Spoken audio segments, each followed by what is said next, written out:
including concept reviews, can be found by visiting Broomfield's website at broomfield.org. Our agenda this evening includes 2 concept reviews and 1 study session item.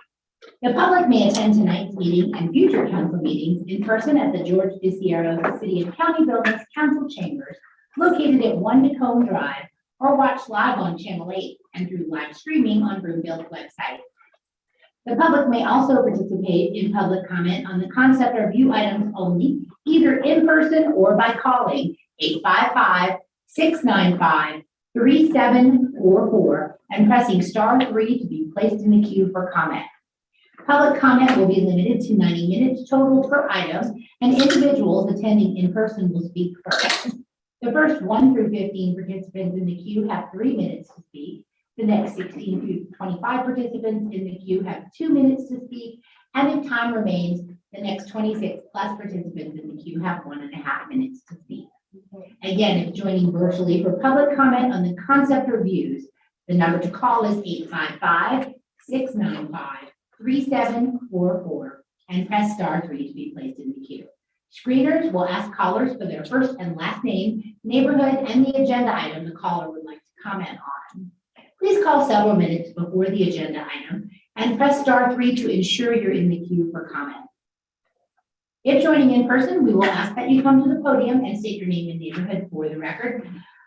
So we'll start with our first concept review this evening. It's a proposal for a residential development with a small retail corner located on the northeast corner of West 120th Avenue and North Perry Street. We will follow the city's standard procedures for concept plan reviews. First, the staff will present a summary of the application. Following the staff summary, the applicant will make their presentation. We will then take comments from members of the Land Use Review Commission and other interested advisory boards, followed by public comment.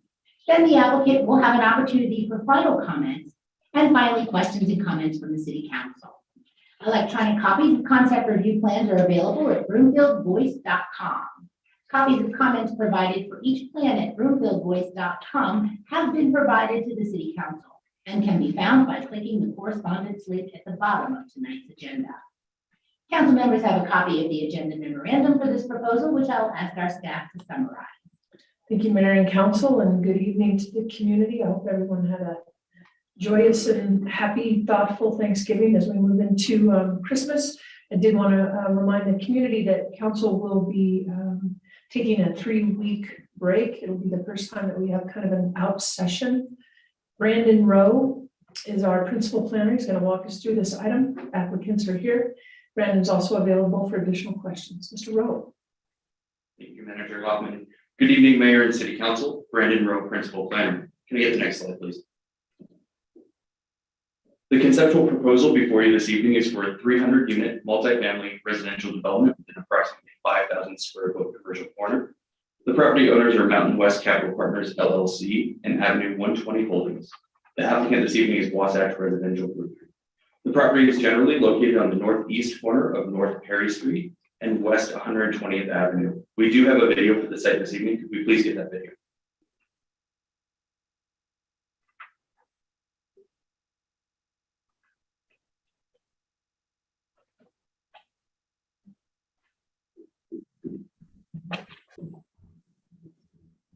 The video is taken using a drone that is hovering on the northeast corner of North Perry Street and West 120th. It starts looking east along 120th Avenue. As the drone turns northward, you can see the Nissen Channel, which bisects the project area. In the distance, you can see the cross of Christ Lutheran Church and the existing medical office. The concession and projector structure from the former drive-in movie theater is also visible. And as we continue, you can see Brandywine and the commercial to the west.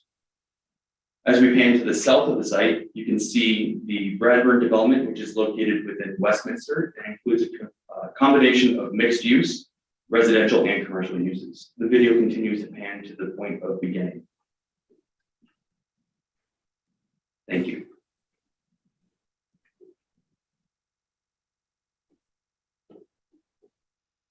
And while we're waiting for the next slide to come up, the property has 2 zoning designations. The northern parcel is zoned PUD and is governed by the Norwest PUD plan, which was approved by City Council in 2013. That PUD allows for 144 multifamily residential units on the northern portion of the site. The southern parcel is zoned B2 and allows for commercial uses. The B2 zoning district allows for multifamily dwellings that are incorporated into a vertically stacked mixed-use development that is processed as a PUD. Should the project move forward, the developer would be required to rezone that southern parcel of land to be PUD and incorporate that parcel into the northwest PUD plan for unified development. The property is designated mixed-use commercial in the comprehensive plan. The proposed development is consistent with that mixed-use comprehensive plan designation. There is a portion of the site that is designated open lands. That's the green in the map that you can see. That corresponds with the Nissen Channel and is areas that would not be developed. It would be preserved as a channel. The proposed development is not consistent with the long-range financial plan and use assumptions. The southern parcel was anticipated to be developed for retail uses. The incorporation of residential would result in an expenditure to revenue ratio decrease of from 1.0344 to 1.0337, which would ultimately result in a decrease in annual build-out revenue of approximately $191,865. Next slide, please. The developers configured their site to include 10 townhomes located on the northern portion of the site adjacent to West 121st Place. These townhomes are proposed to be 2 stories in height and would provide a transition from the existing single-family residential in the Brandywine neighborhood south to the higher density 4-story apartment buildings that you can see between the townhomes and West 120th Avenue. On the north side of the parcel, the developer is proposing 3 of their 5 apartment buildings and their clubhouse and pool amenities. The apartment buildings are proposed, as I stated, to be 4 stories in height, and the clubhouse is proposed to be 2 stories. The southern parcel includes the remaining 2 4-story apartment complex and the speculative 5,000 square foot retail building. No tenant for that building is known at this time. The entire development is required to provide 565 parking spaces. The conceptual site design includes 570 parking spaces. These consist of surface spaces, tuck under garages, tandem parking, and a combination of garages and driveways for the townhomes. The southern parcel also is anticipated to incorporate a drive access onto West 120th Avenue and will also provide access onto North Perry Street. The northern parcel is going to access North Perry Street at 2 locations and 1 location on West 121st Place. I would note that West 120th is a CDOT roadway, so CDOT will review and require approval of any proposed access onto West 120th, so the location may vary as the project moves forward. The development is also located in the northeast corner of West 120th Avenue and North Perry Street. There are no sidewalks along the east side of North Perry Street at this time, or the north side of West 120th adjacent to the site. Should the development move forward, sidewalks adjacent to the property would be part of the development. RTD service area includes this parcel. The RTD Route 120 provides east-west service along the 120th corridor. The closest bus station is approximately 300 feet from the site to go westbound and 600 feet to go eastbound. The applicant has stated that they will incorporate EV or electric vehicle charging stations and infrastructure, as well as drought-tolerant, low-water landscape materials as part of their sustainability plan moving forward. Next slide, please. The project area is adjacent to the Nissen Channel, and a large portion of the site is within the floodplain and floodway. The 100-year floodplain, designated blue on the map, and the floodway, designated as the hashed area, have regulations that prohibit development. Broomfield and the Mile High Flood District have a joint project plan to make channel improvements that would improve the floodplain situation for the site as it moves forward. At this time, that project is anticipated to be within the 5-year timescale. Could I get the next slide, please? Being a residential project, the applicant is required to meet the inclusionary housing obligation. At this time, they are proposing to meet that with the cash in lieu payment consistent with the municipal code. That payment would be approximately $1.8 million based on the current proposal. Public land dedication would also be required, a total obligation of 13.9 acres, of which a minimum of 3.84 acres would need to be provided on site. That's approximately 25% of the site area. As part of the 2013 approval, the developer did dedicate just over 1.6 acres of land. So 2.2 acres of additional on-site dedication would be required. Assuming the applicant provides that on-site dedication, the remaining 10 acres could be satisfied with an approximately $563,000 cash flow payment. Next slide, please. As part of their conceptual plans, the applicant provided preliminary elevations and perspectives of their development for the residential component. There were no preliminary architecture provided for the commercial corner. At this time, the architecture shows a mixture of building materials and colors that would be consistent with one another to create a unified development. Next slide, please. As previously discussed, the southern parcel is a difficult to develop site, largely due to the floodplain and access onto 120th. It could become a positive transition from highway commercial to the residential to the north. Staff is continuing to have conversations with the developer's team on maintaining the site as a community gateway point while working to provide a mixture of uses, with residential being the primary use. That works with changing demands as well as patterns in shopping while taking site constraints into account. The concept review is the first step in this process and allows the developer to receive feedback and direction to move from a hypothetical development to a development proposal, which is the right development in the right place. Next slide, please. Public notice requirements have been met through the mailers that were sent by the developer, as well as signs being posted on site. There's mail notices were sent to property owners as well as the tenants that reside in the mobile home park, which is in close proximity to the site, as well as the apartments in Westminster to the south.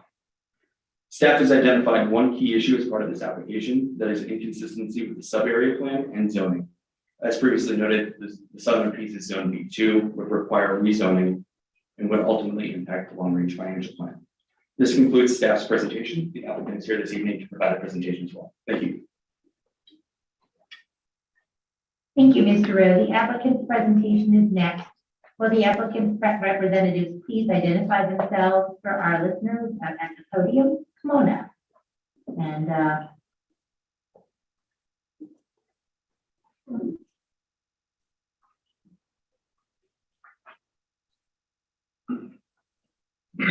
Adam Langford, Wasatch Residential Group, 620 South State Street, Salt Lake City, Utah, 84020. First, let me start by saying thank you. We appreciate this process. A lot of municipalities and counties don't have a process like this where property owners can come in front of the council and get feedback. So we really do appreciate this, and I appreciate your time tonight. I also want to say we're excited about this project.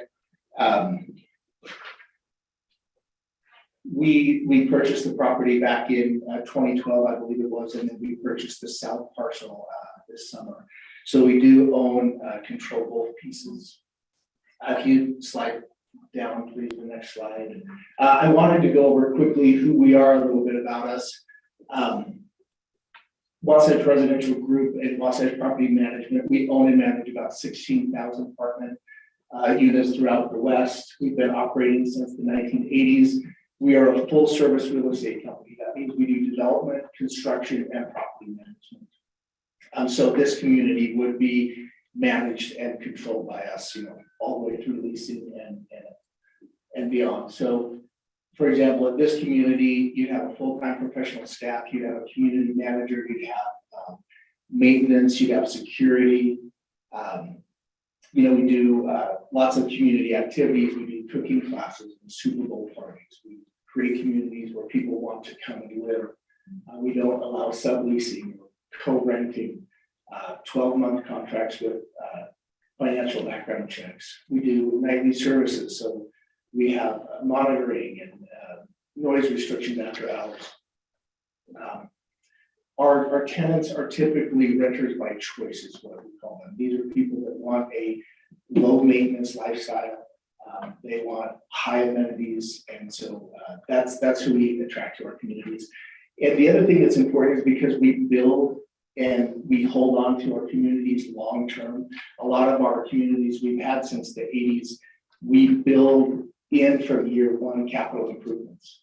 We construct from the very beginning differently because we hold on to them long term. So year one, we start saving money for capital improvements. So that's a little bit about who we are. Next slide, please.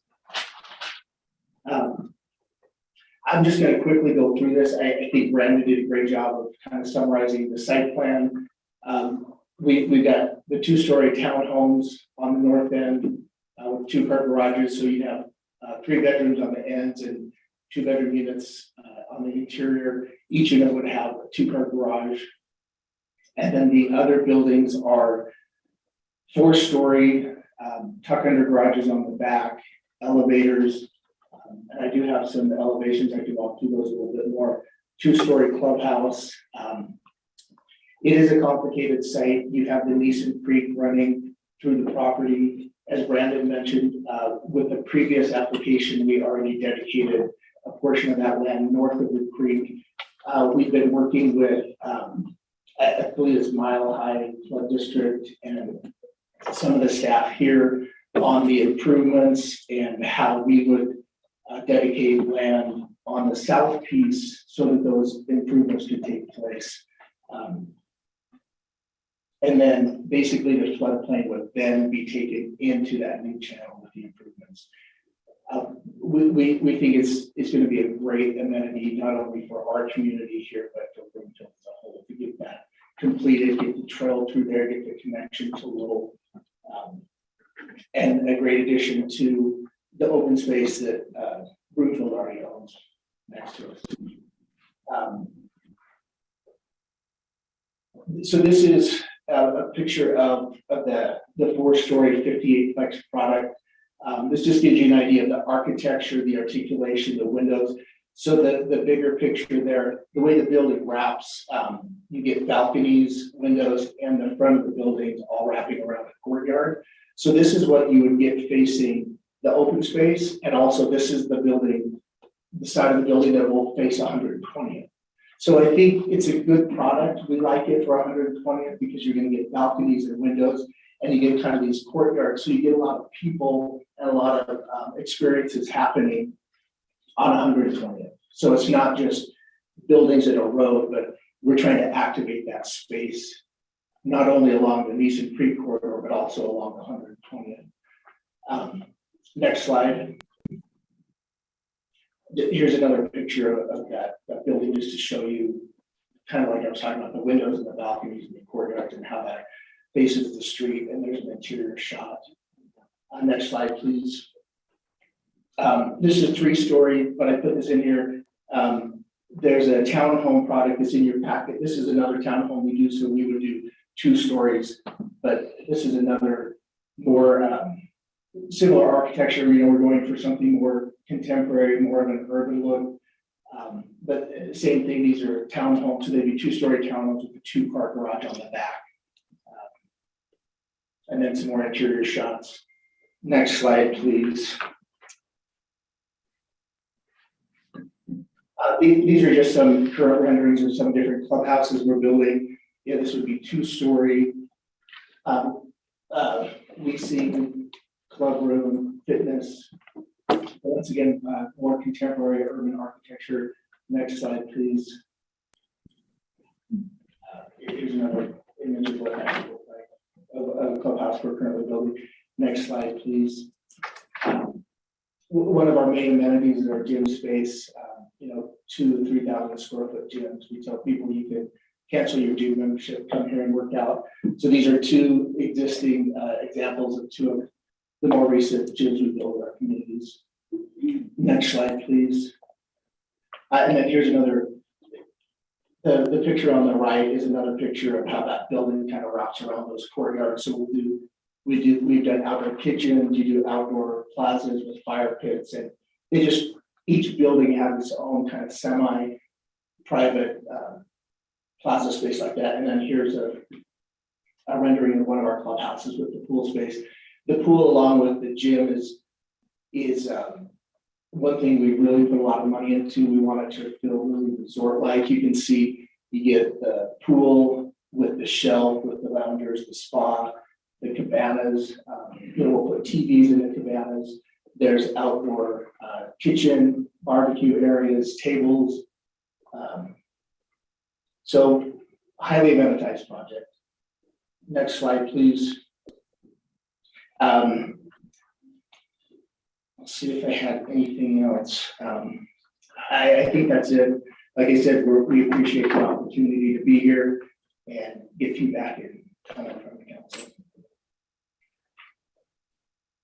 Thank you. Does that complete your presentation? Yes, that is there. Okay. Are there any members of the Land Use Review Commission present who would like to comment on this proposal? Commissioner Franz?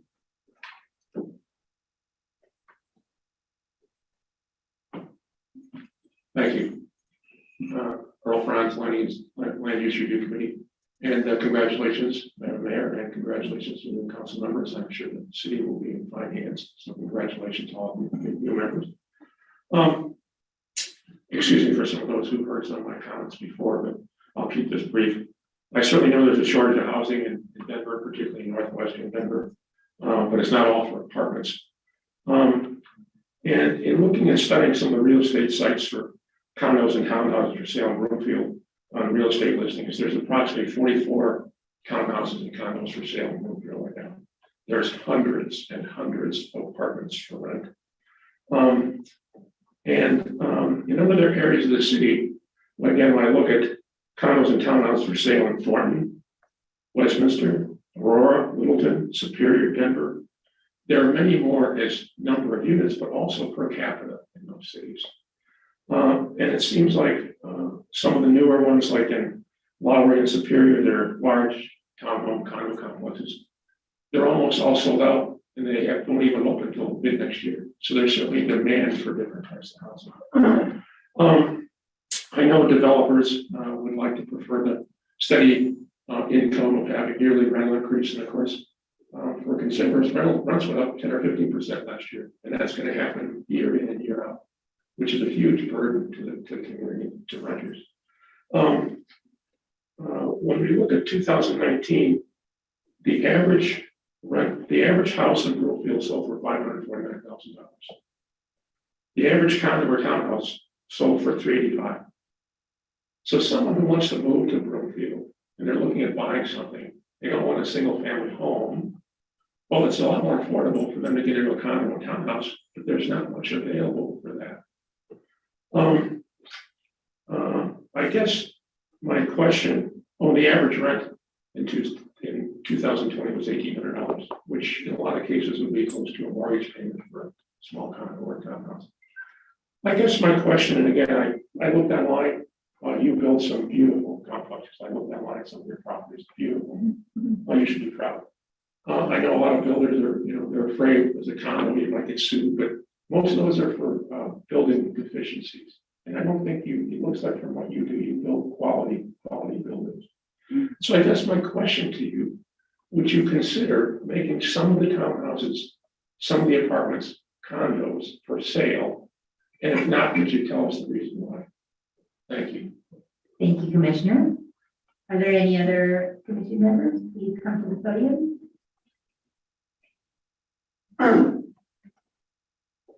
Fred Weiss, Land Use Review Commission. Couple of things. Could I have the site plan up, please?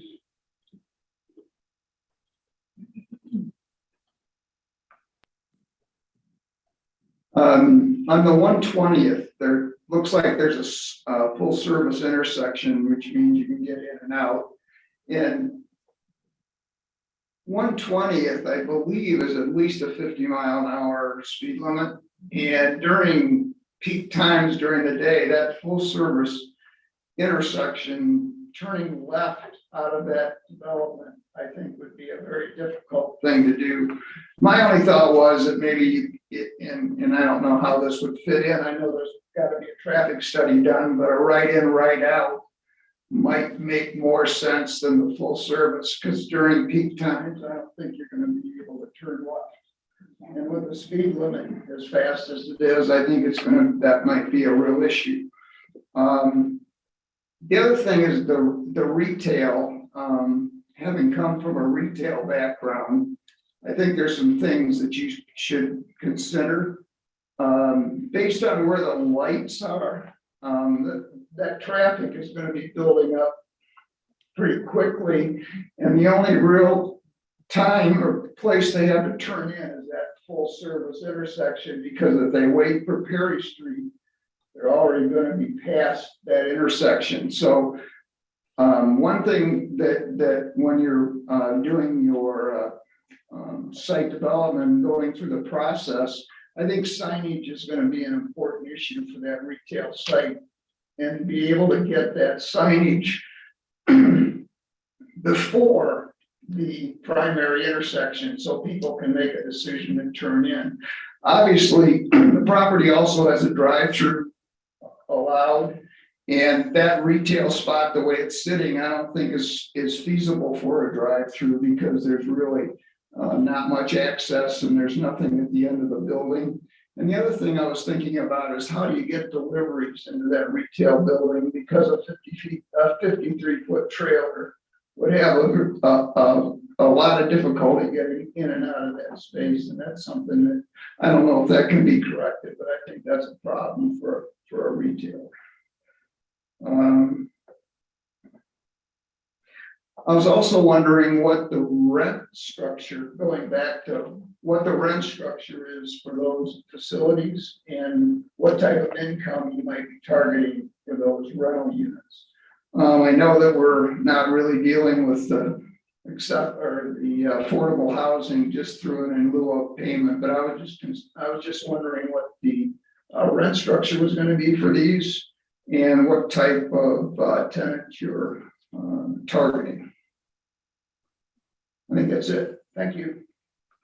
Thank you, Commissioner. Any other Land Use Review Commission members?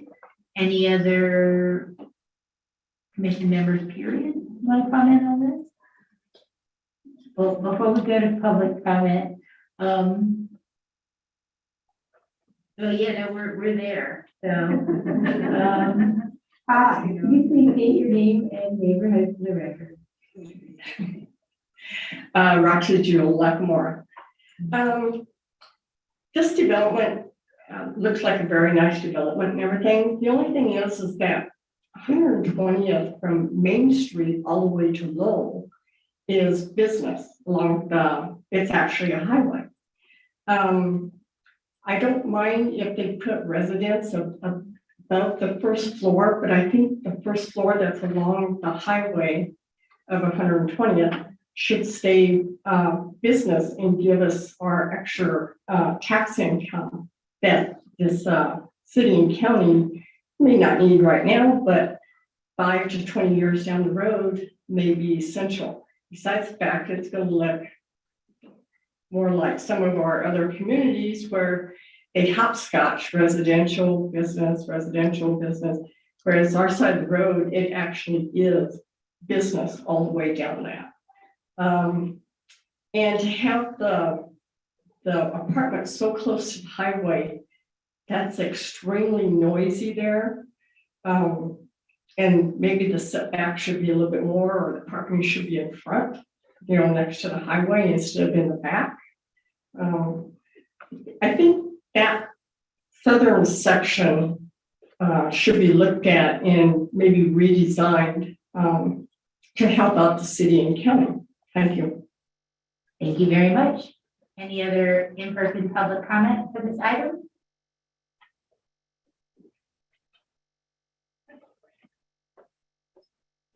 Please step up to the podium and state your name and neighborhood for the record. You agree? Rebecca Marty, Brandywine. I'm concerned that the land is already occupied. It's got a ton of wildlife on it. I want to know what's going to happen with that. It's got prairie dogs, snapping turtles, hawks, foxes. Like, I don't get it. It's a tiny little plot of land, and you're adding all this congestion with humans, and who's taking care of what's already there? Is there no answer? I just get to make a statement. Well, no, we do have someone here from our Open Space and Trails Committee to address that. If should we let her? I think that's a question that we'll explore as we move forward. So the concept review is really for council to be able to determine if it is an appropriate use for that space. And then subsequent to that is when all of the additional conversations, particularly with the prairie dogs, would come into play. And how does Broomfield move prairie dogs? Do they move them or do they poison them? You know what? We have Kristen Pritz here. So Mayor, if you will indulge us for just a moment, we just finished our prairie dog relocation project plan. And maybe Kristen give us a heads up on that. Thank you, Ms. Prince.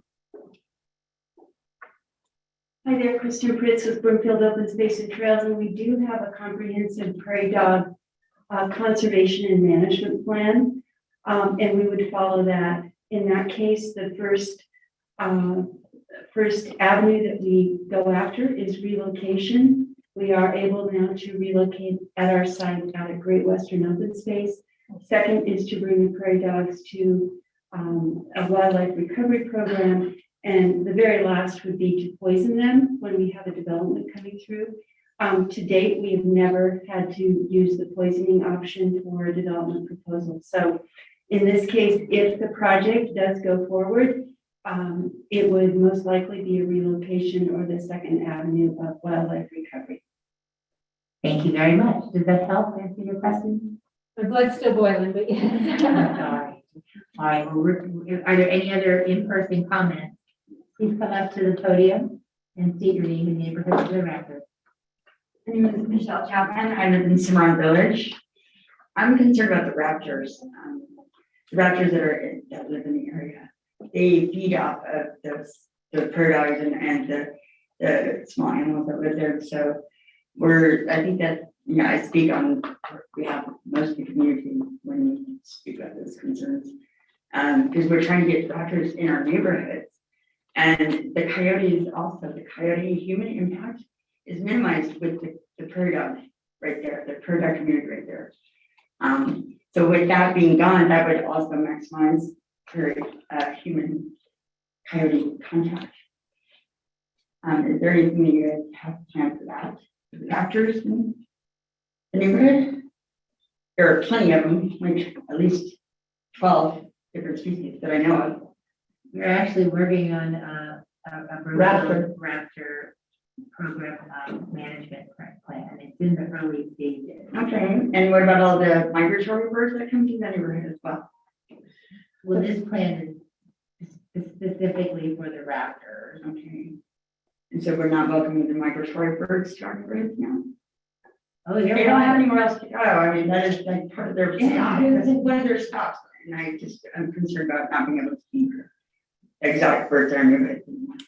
We appreciate the comments very much. And so when we say we'll take it under advisement, that's not lip service. Okay. We will absolutely take it under advisement. And as we move through this process, our trails and open space and wildlife are very much a part of every development conversation that we have. That's good. That's what's my most concern. Thank you.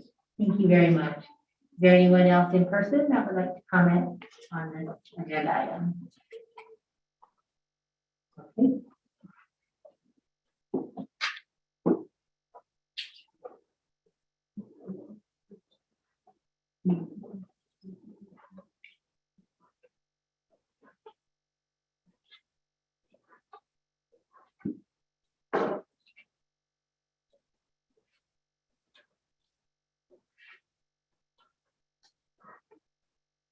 Hello. Hello, my name is Dottie Roski and I live in Brandywine South, just across the street, just north of 121st, very close to this lot. I have several questions and several concerns, but I'm only going to mention a few of them tonight. Hopefully we'll have other opportunities in the future. This proposal mentions a tot lot. I don't know about you, but I think a tot is roughly 2 to 5. And when they play outside, probably there's a parent with them anyway, or somebody with them. I don't see any mention of anything else. And since these units are going to be anywhere from 1 to 3 bedrooms, I think there's going to be some kids older than tots in this complex. And I'm wondering where they're going to play, have their outdoor activities. Right now in Brandywine, we call it Brandywine South, south of the big park there. Right now, a lot of the kids play in the street, and that's probably true in most neighborhoods, probably true of your neighborhoods. They bike in the street, they skateboard a whole lot. They throw footballs, basketballs, et cetera, et cetera. When I look at this complex, I don't see where these older kids are going to play other than 121st or Perry. And with the traffic on those roads, I think you all agree that would be extremely dangerous and not a good situation. So I don't know where all these kids are going to be playing. And I'm concerned about that. Also, I'm not sure I totally understand the dollar payment I think it was over 500,000 in lieu of dedication. Is that in lieu of the dedication that the city of Broomfield, I think, requires something like 40% of any development is to have like open space, parks, grass, whatever. So this proposal apparently is saying, we'll pay you to bypass that requirement, which then reduces even more a place for kids to play. I mean, I don't see where there's a place for anything other than tots or swimmers. Not in the winter, they're not gonna be swimming in the winter, so I don't know where these kids are supposed to go and supposed to play. Or are they gonna be coming into our subdivision and creating additional traffic problems in our subdivision?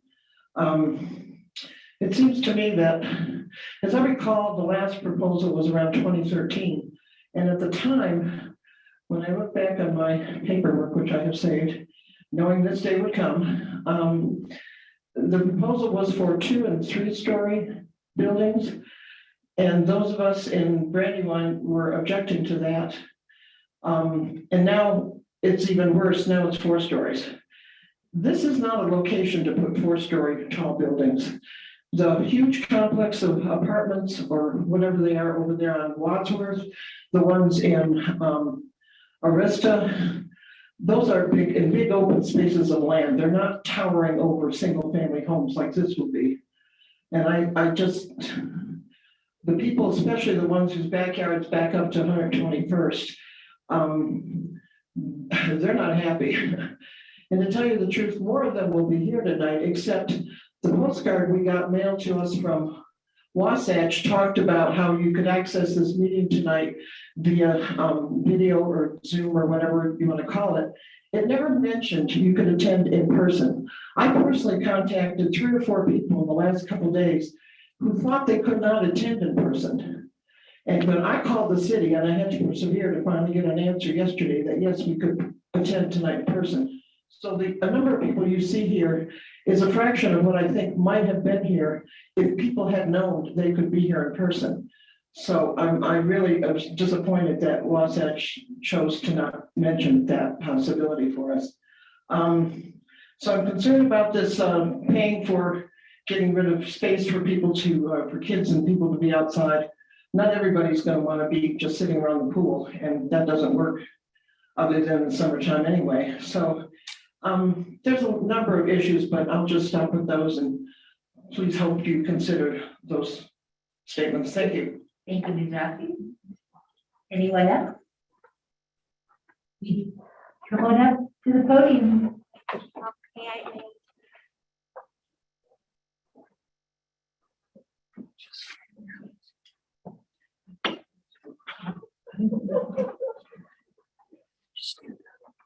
And if anyone else is wanting to comment, please go ahead and line up behind the podium now, so we can get you in quicker. And go ahead, please state your name. Hi, my name is Jenny Salazar, and I actually live in the Brandywine South neighborhood as well. And my house is going to be facing your beautiful buildings. And as exciting as that might be for the city and county revenue-wise, it's not exciting for us. I have a beautiful backyard that I really like to sit back there all year round. And I have a beautiful mountain view from my backyard. And if those apartments, those townhouses are built, I'm going to lose that, which means that my property value is going to go down. I am a little concerned also about the traffic. We do have terrible traffic on 121st and Perry, which we have emailed the city and county in regards to that. Nothing really has been done.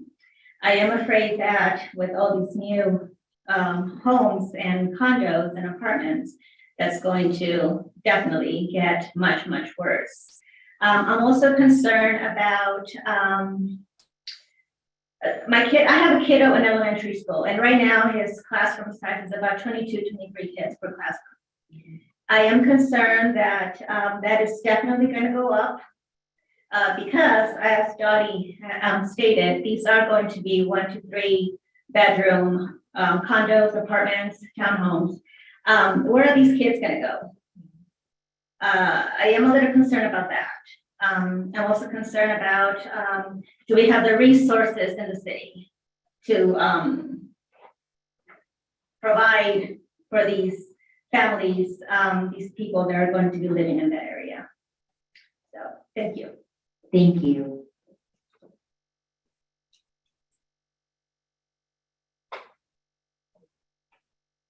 Hi, Stephen Mueller, Brandywine. I just have a couple of quick questions. How, if anyone can answer at this point, how long will construction you think will take? And how will the floodplain modification affect that? Does the construction have to wait until the floodplain modifications are complete? Or do they try to do them simultaneously? And I don't know if a developer can answer that. Yes, he'll be able to address your questions. So I hope you wrote that down. Okay, that's it. All right, thank you. Anyone else for public comment in person? All right, well, we do have one person online that would like to comment. So we'll go to Emmy. You have 3 minutes, Emmy.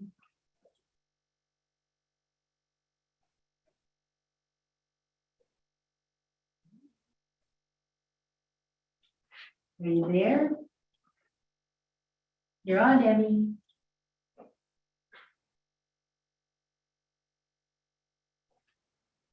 Hello? Shows that they're live, yeah.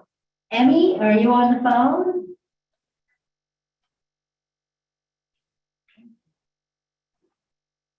Maybe, Mayor, we could continue to try to get Emmy and allow the developer to begin to answer some of those questions and so I come back to her. Would you like to address any of the questions or comments? Sure. Thank you.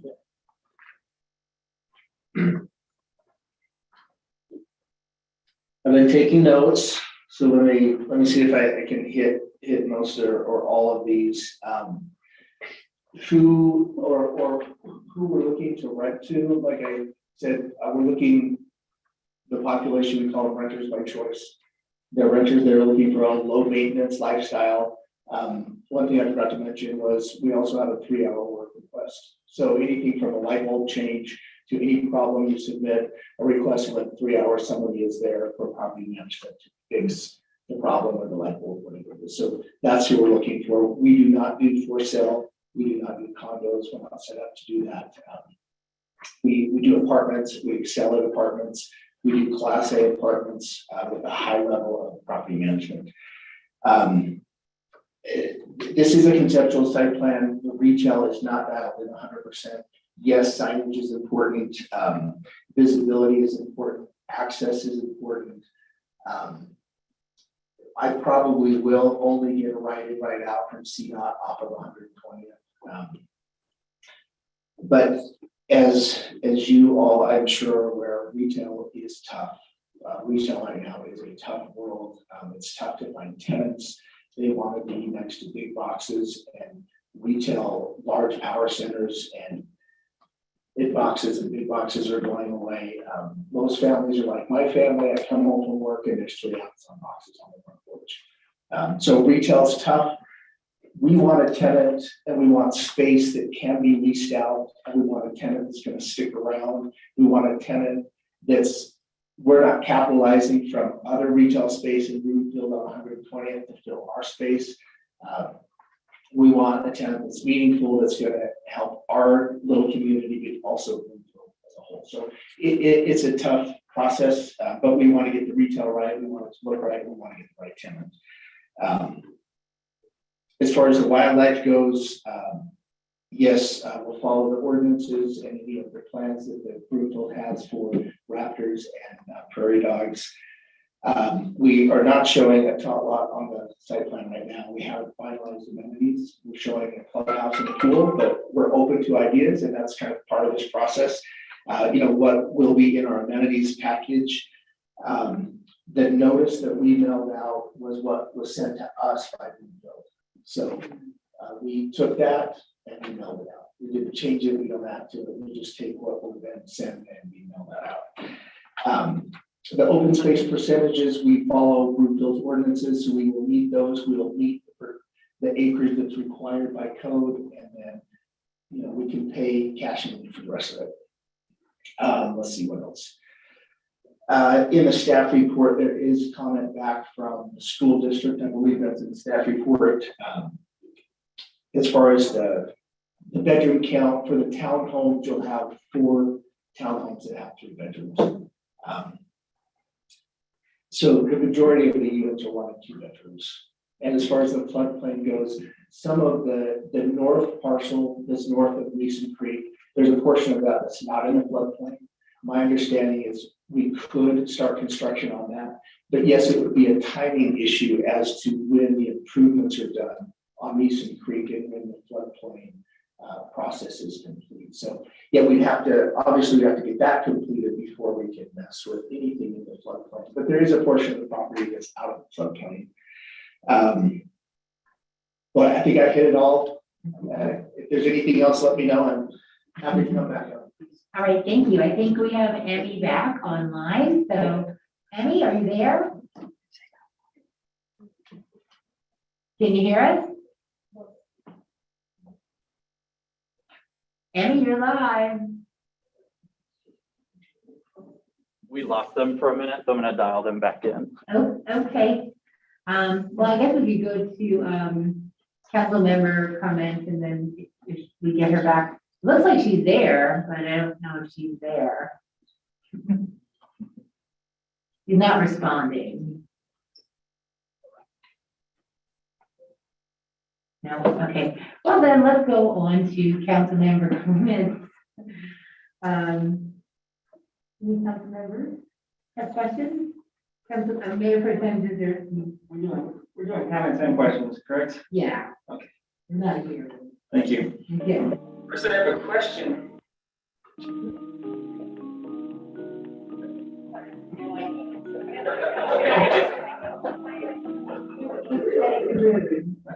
It's Dan's walk-up song. That changed. Something a little more upbeat. Anyways, I do have a question, so just to start out for staff regarding the notice. What I heard from our resident, it was a bit concerning, so. Yes, and actually, here comes, Anna just sent me a text message and says, OMG, be sure that was our error. So Anna, review it tomorrow. We certainly did not intend to say the only way to communicate was virtually, but virtually we're not. Anna Bergzetti, 100% what Manager Hoffman said. This was a staff, wrong direction. We're gonna look at our templates and make sure the language is much more clear, because it is our intent to provide both options for the residents that they can call in, hopefully successfully, and or they could be in person. We also make sure that they are options for emailing or providing comments by verbal voice. So we're gonna look at our templates tomorrow and make sure any future notices are corrected. Great, yeah, I definitely would appreciate that, because it is concerning to hear that residents may have been misinformed that they couldn't show up tonight. And given this is just a concept review, I don't think it's a whole lot of harm being done. If this was an actual hearing, I would be significantly concerned. But anyways, we'll start by saying that, I was excited and happy to hear that there is something happening with this property.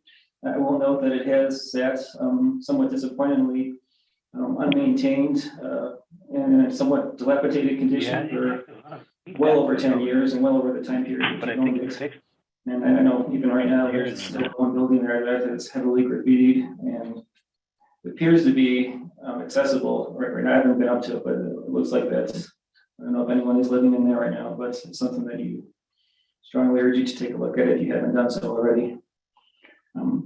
When I was looking at this, I originally didn't have any significant concerns with the northern portion of your project, although after hearing from the residents today, I may rethink that, particularly the issue with the heights.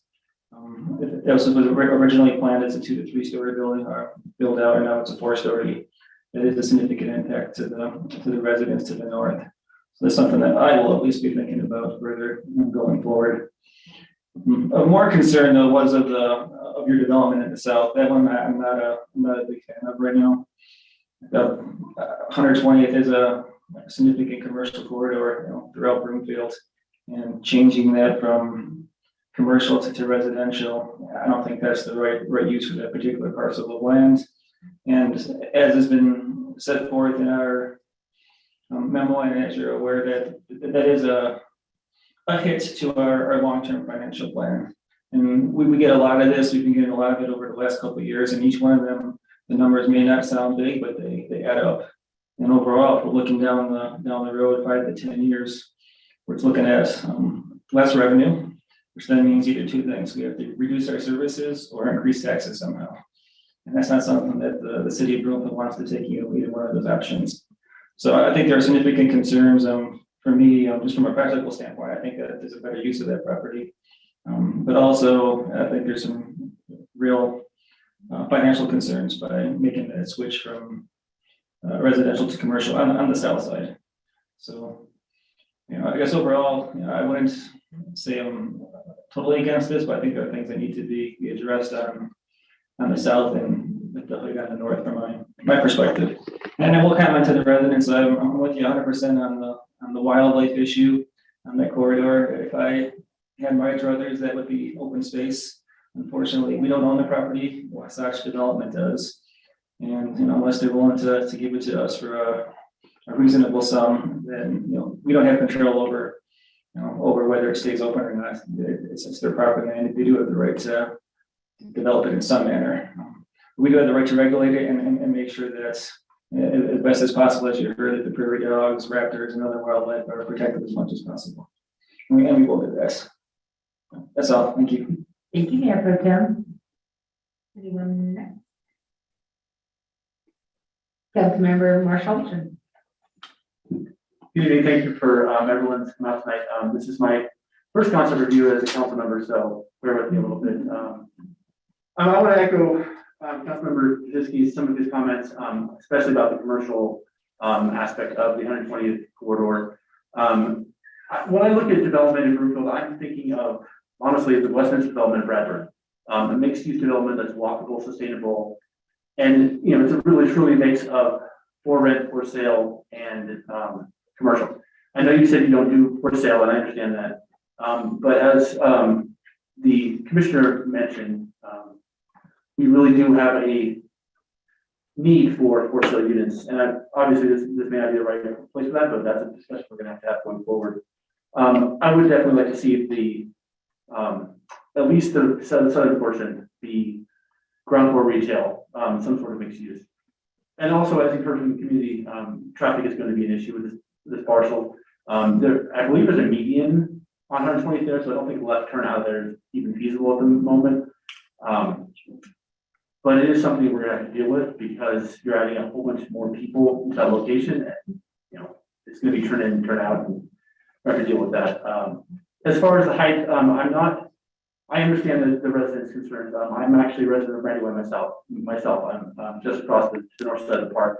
So I understand that people, you have your views and you want to make sure that those are maintained at the property values. I'm not completely opposed to the height, but I definitely think it should be something we should move forward. One question I do have for you is the parking spaces that you are proposing are in line with Broomfield's ordinance of minimum parking spaces. I know there are many communities that are looking at going away from mandatory minimum parking to go into maximum parking. And I know that our ordinance is not way now, but if we were to do something along those lines for your development, how would that impact your development? Would you be able to have more density available rather than have height possibly and more open space? So those are kind of my main concerns, and I also wanted to echo Councilman Pizzinski on the wildlife. That is definitely a concern that all the neighbors in the area have mentioned. And while we're addressing the floodplain, and we make sure that we keep as many of the wildlife in that space as possible. So, thank you. If my council colleague will indulge me, we have Emmy back on the line, and the third time's going to be the charm. So, Emmy, are you there? I'm optimistic. Emmy, can you hear me? Oh, I'm right here. Go ahead. Hello? Hello, we can hear you. Go ahead and speak. So I've listened to this entire hearing. I happen to live in Cimarron Village. I am extremely concerned about the wildlife loss, the water management, because we live in a flood zone. And I guess when you build that thing, I'm going to lose any source of sunrise, as well as anyone who lives here is going to lose their sunrise if you build right there. Aside from that, I am concerned about the sound and completely the destruction of the construction that's going to happen. I'm also really upset that I don't believe that there has been sufficient civil planning for how the roads are going to work if they put that there. The community I live in has only one entrance and exit. We will lose all of our morning sunshine if you build that there. None of us will ever see a sunrise ever again. I am also concerned that the road construction and county expenses will add to our local taxes. And then my last concern is that the noise in traffic will become so unbearable. There are a lot of issues with regard to this construction, but I can't imagine that the Broomfield County supervisors or council would ever advocate building something that will cancel every sunrise that everyone who lives in Cimarron Village will never see again. That's not okay. Well, thank you, Jenny, for your comments, and your 3 minutes has expired, but we appreciate you calling back in to try to get on the record. I can't hear you. I said your 3 minutes have expired, but thank you for your comments and for being persistent. All right, so moving on. Yes, sir? Do we have, did you want to comment? Yeah, I do real quick. Go to the podium, please. Sure. State your name and neighborhood for the record, and you have 3 minutes. My name is Michael Martich. Oh, we can get to the mic, you don't have to, you don't have to do it on the fly. My name is Michael Martich, and I also live in Brandywine, and one of the things that got brought up just a few minutes ago by the developers, how long have they had this property? 2012 or. And I don't know for everybody who lives in that area, but all the buildings that have been left there, it's a cesspool. Kids play in it. I've seen homeless people go in the building, so there's windows that can go into that building. It used to be the old theater. The big pillars, all the piece where the theater used to be up in there, that's a hazard. Those are massive hazards. They've been there for that long, and they've left it that way. So if they wanted to prep it and have it ready to do something with it, should have done something a long time ago. So the fact that they left it like that shows a little bit of irresponsibility to me. And that kind of bugs me a little bit, because not just the wildlife stuff, because we've got big snapping turtles in there, hawks, owls, rabbits, you name it, it's in there. And the fact that they couldn't even take care of the stuff that's there and clear it. So the kids aren't playing in it because I've seen them play in it. I've lived there since, let's say, 2005. So the fact that they left it like that is ridiculous. So that's all I got. All right, thank you. Last call for comment. I saw that you guys just came, so go ahead. Step over to the podium. State your name and neighborhood for the record. You have 3 minutes. Thank you. Good evening. My name is Maritza Torres, and I also live in the Brandywine neighborhood. We actually just moved into the neighborhood at the beginning of this year, and we live on the catty corner of Brandywine and 121st. We're that house right on the corner. And my biggest concern when I saw the sign come up was I have a 3-year-old. The neighbor next to us has a very small child. There's a lot of kiddos in the neighborhood, and the traffic flow already is pretty substantial. To the point that when we go out there with our kiddos, it's a topic that we come up with, or that comes up during our conversations, just the traffic. And so I'm just worried about what that would look like in the future when my kid is wanting to ride his bike and play. And so that's just a concern that I have, and I hope that as this process continues, that's taken into account.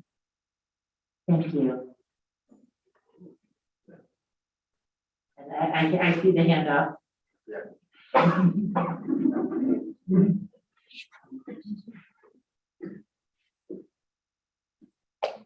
Hi, my name is Miguel Guzman, and I also live where my wife lives. But actually, the name's on the Prairie Dogs, and they told me to come here today and say, you know, to have some compassion with them. But not only that, talking about the kiddos, that community is such a great community. We barely moved there too. And there have been talks about it, even adding speed bumps on 121st, which that's where we live right there.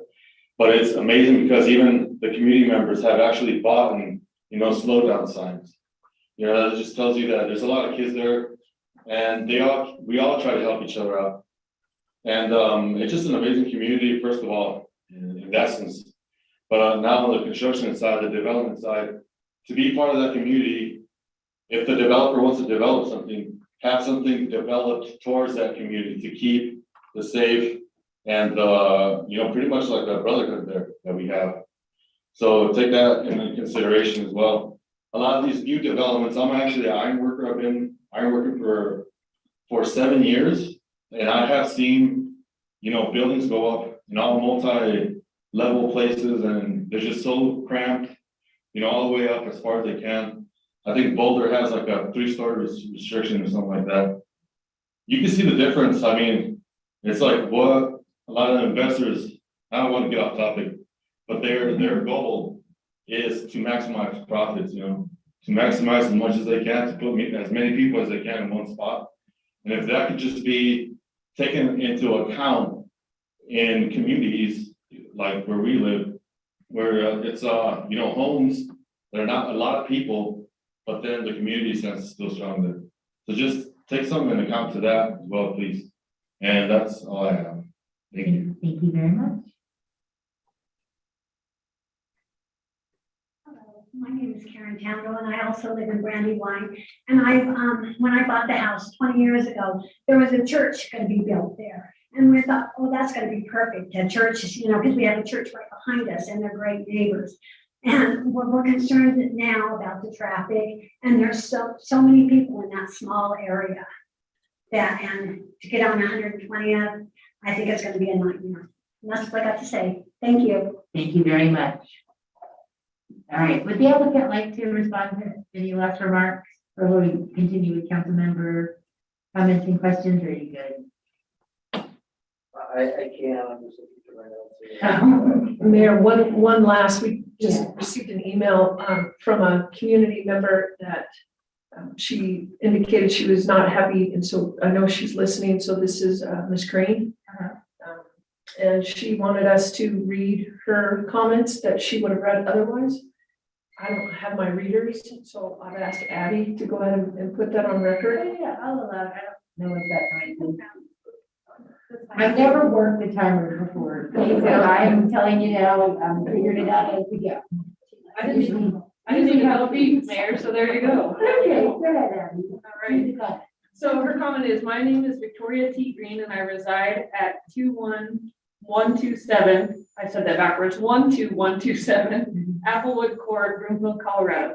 I would like to read my opposition statement or have it read at the hearing on November 30th, 2021 at 6 p.m. I strongly oppose the proposed development of the parcel being considered in the notice of public hearing. First and foremost, the residents of Brandywine subdivision received the notice 6 days, November 24th, the day before Thanksgiving, before the hearing that is to be held on November 30th, 2021. I consider this a calculated move by the developers to inundate the residents with such an important and impactful issue while they are in the midst of making arrangements and preparations for the holiday. Plus, there is no date stamped on the notices. Secondly, a multifamily residential project could mean a big jump in the population growth in our community.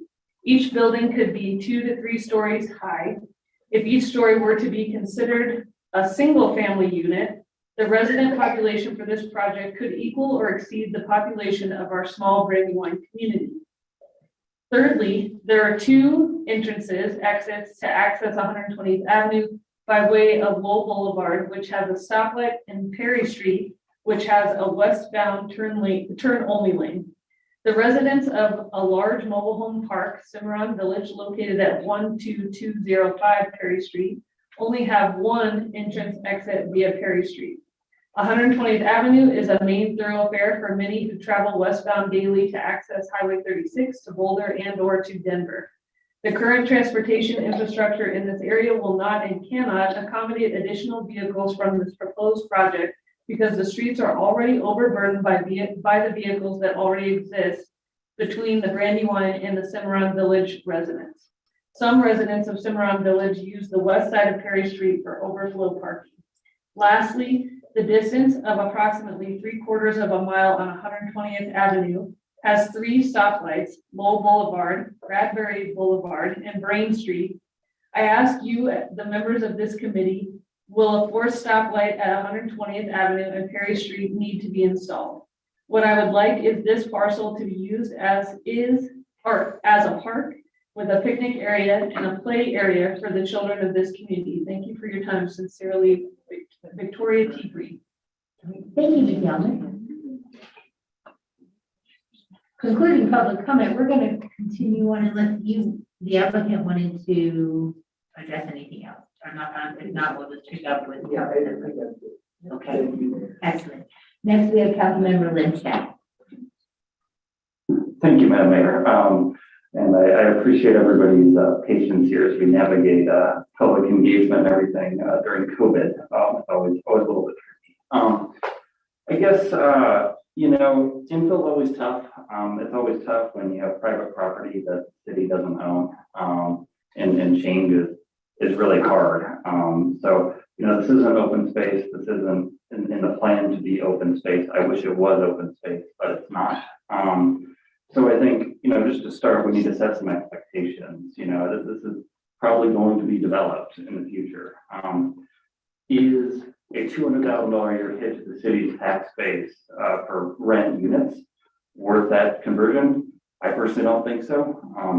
I would love to see you guys go back to the drawing board with our city staff and try to find something more in line with what the neighbors want, and where we're not taking a $200,000 a year hit to our tax base for 4 rent units. If this was owner-occupied condos with an affordable component in a park and a lot of amenities that the neighbors want, I might change my mind a little bit. But I have a really, really hard time approving 4 rent units at that height at the cost of city tax revenue. The long-term planning health of our community is really important. So I voted for a lot of change of use, but I don't find it to be compelling enough at this stage. So that's my comment.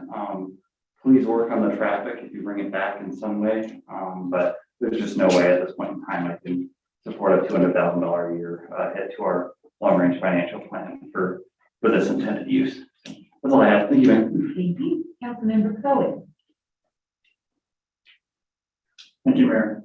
I knew we could see that this has always been a difficult property and challenging to develop, but I had a couple of questions, mostly on some of the items that were not checked.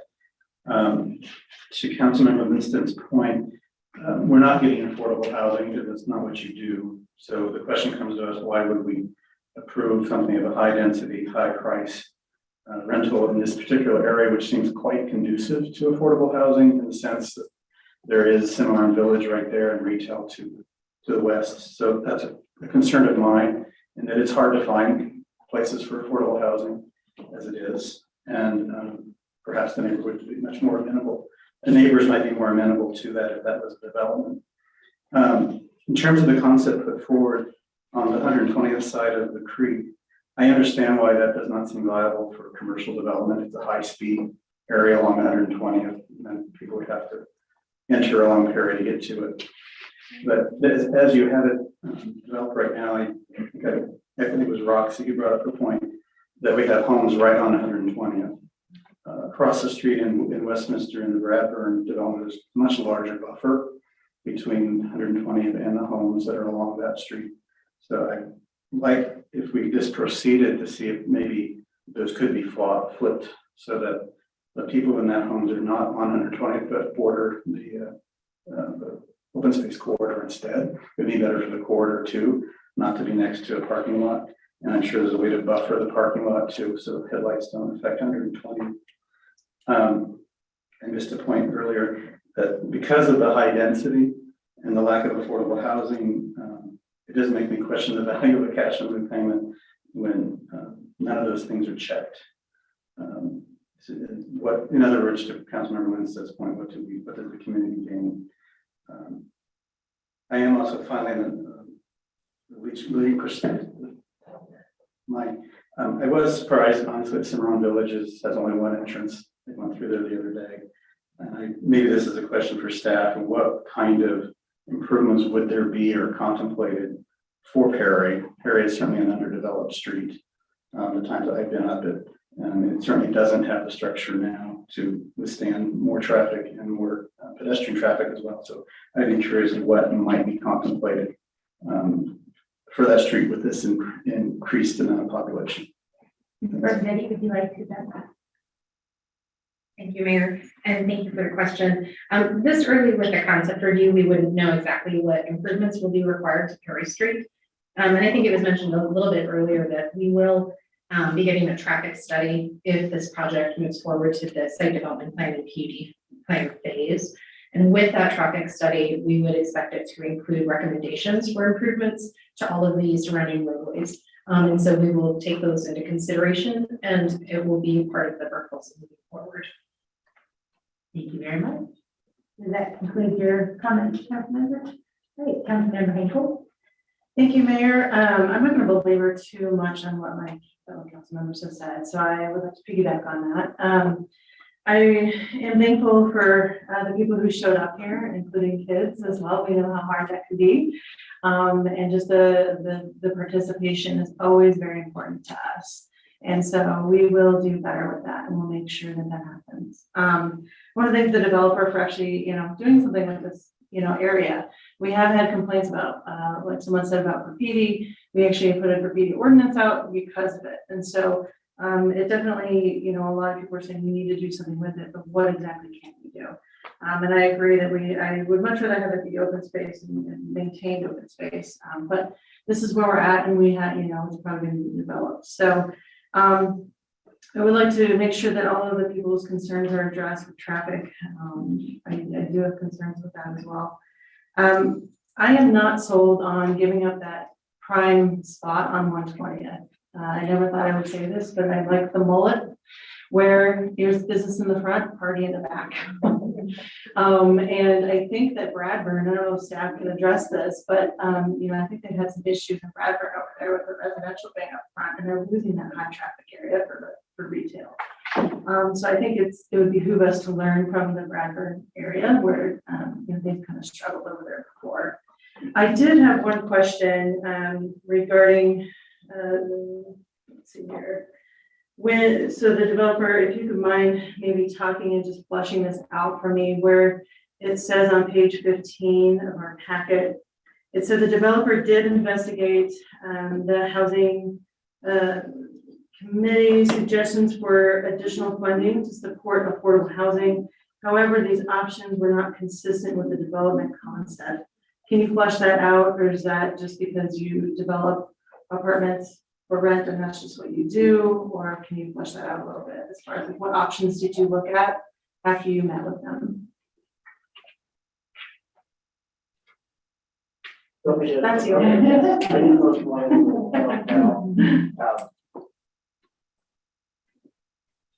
So I think there might be a little bit of confusion when I said we don't do for sale, we do affordable housing. That's part of our portfolio, that's part of our expertise. So and it wasn't me, I apologize, I should have brought some of those team members with me. But they did give me a couple of talking points here. We did look at 4% and we did look at 9%. We're not in a QCT in this location, and so that makes it extremely difficult.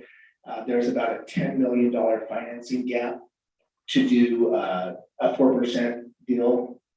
That's a big hit. We just can't do the project unless there's some other types of funding that can fill that $10 million gap.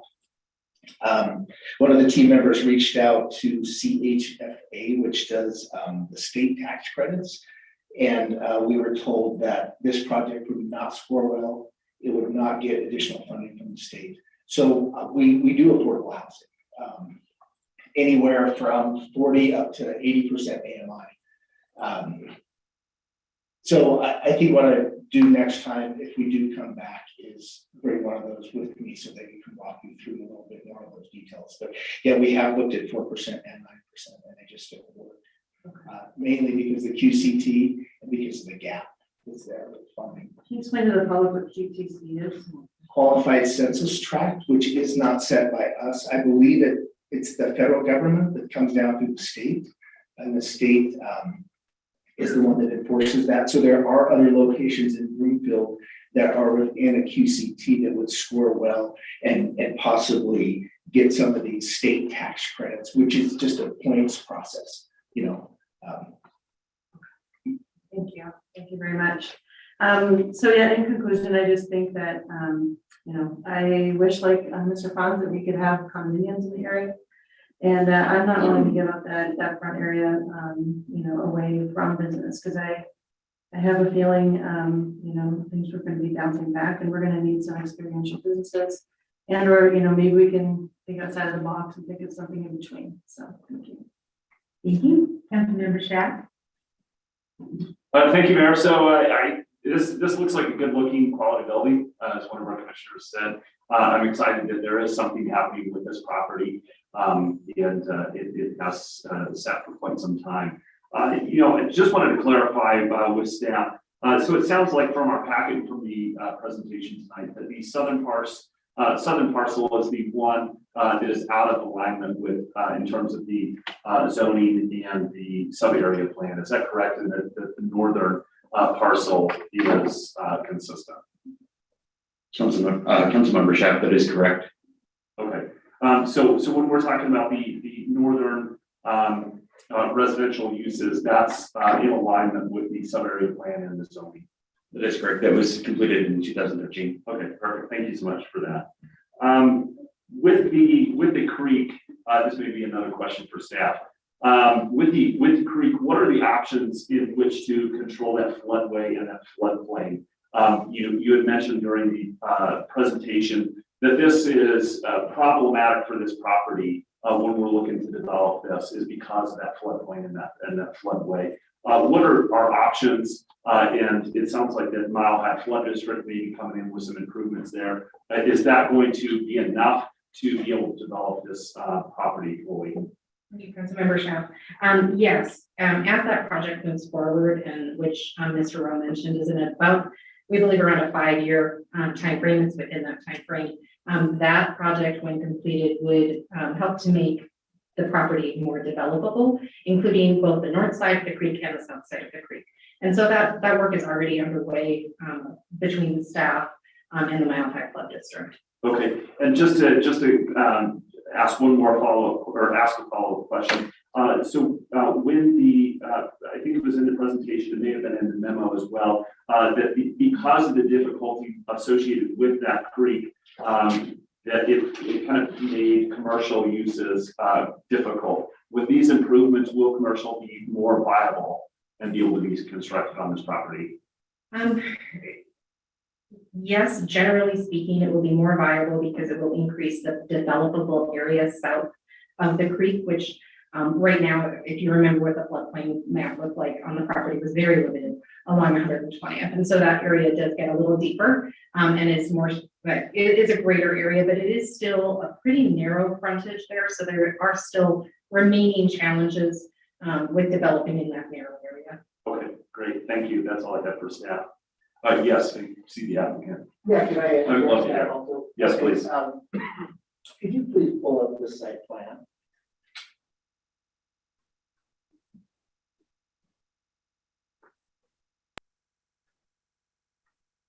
I just want to clarify, and I don't have a pointer, maybe I could come up and point if that's okay. I just want to clarify, with the northern piece here, we've already dedicated this to Broomfield. This piece here, in order for these improvements to be done, Wasatch will need to dedicate this piece to Broomfield will need to purchase that from Wasatch in order to complete these improvements. What that does is that narrows this down. There's not a lot of stuff in this problem. So I just wanted to point those two things out. Oh, Well, pointer for the next person. Thanks for that additional insight. So I think that, so one more piece, I was going to ask about the distance between the residential units on the northern part of the property and the existing, but given this is a concept review, I think this is going to be more of a concept. I think that, if that northern part of the property continues with the residential, looking at ways to buffer the existing residences with the development, looking at such, ideas as stair-step building heights, so that it increases towards the south as opposed to having that 4-story building right there on the northern part of that property. So just utilizing some buffer there. I think the residential in general on that northern part of the property seems okay. The southern side of the property, having residential there, I think that, I would definitely push for commercial uses there. I understand that there are some limitations there. There are some land limitations. But I think that there's some more that we can look at in terms of what are those potential commercial retail uses that could go down there on the southern part of this lot. I would like to see on-site affordable housing units if that is possible. I understand again there's limitations with this, but that is something I would like to see. And then there was a lot of talk about wildlife, and I think that given the area around that, the creek there, given some of the improvements that are going to be made, if we can provide some type of wildlife corridor in there, be able to, continue to keep a thriving wildlife in that area, I think that is going to be something that is important to both the new residents of this area as well as the existing residents. So with that, that's all my comments for tonight. Thanks, Mary. Thank you. Councilmember Lim.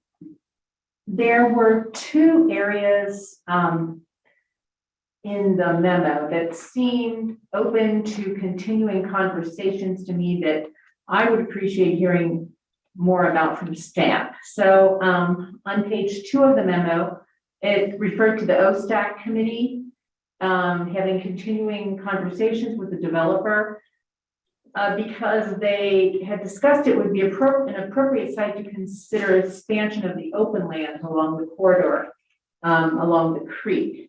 So could Director Pritz, could you comment? Is that, it says it's an ongoing conversation. Is it viable? It seems it would be very expensive. I see that right away, but is it an ongoing conversation?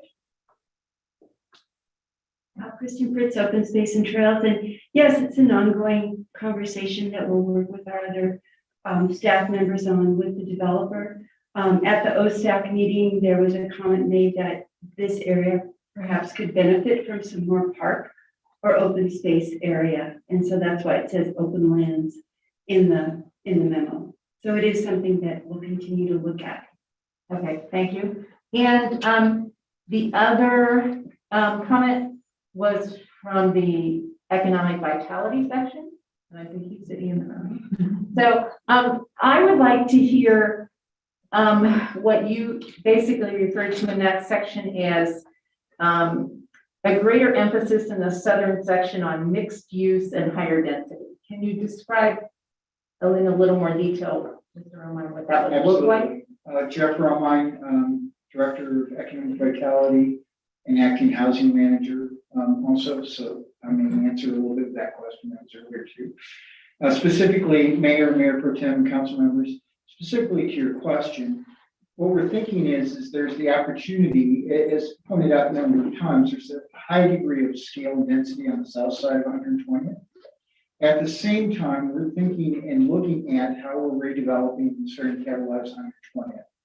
So we're looking at what we're thinking around the development that'll be at Broomfield Town Square, which will come, as you recall from that presentation, will come on the western side of 120th and match up with that style of a density. And so thinking about that as a gateway area and then bringing the property and the development going from the south side at 120th and moving it from a density standpoint and reducing that density as it moves north. As the developers currently showing, we've been in some follow-up conversations and talking about how we can do that. One of the things that we have been in the conversation about is also bringing first floor retail on 120th. So the idea is to bring that neighborhood walkability in by bringing first floor retail and or restaurants and starting that conversation, seeing how that moves forward from these concept review comments.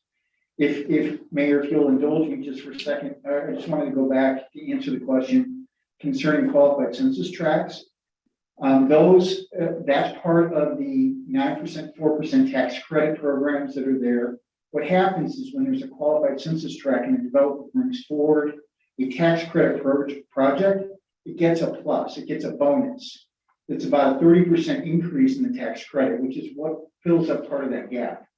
So when in a high cost environment like Broomfield currently is, oftentimes developers are looking for those qualified census tracts in order to bring the affordability forward with the current value of the tax credits. Tax credits right now we're selling at about 95 cents out of the dollar. So that just pushes it up to about $1.20, which really allows the development to come forward from that standpoint. And again, the qualified census tracts are done by the federal government. It is part of the HUD programs. Thank you, Mayor. Thank you. That's helpful. Thank you. I did want to hear what your vision was from economic vitality perspective of how this is just the beginning of what would be the revitalization of that corridor, so that we should be looking forward and not looking at this as an isolated piece, I would think. So yeah, that makes sense to me then, that first floor commercial aspect with the residential above it should be looked at more seriously by the developer. Thank you. Thank you. Any other council member comments or questions? Councilmember Mabry. Good evening, everybody. I just have one question for the developer. Could you point out more explicitly the open space part of the project? It's hard for me to see it. The chart that's given to us on page 12 says that the open area is 8.19 acres. Can you point that out for us, please? Yeah, if we go back to the site plan.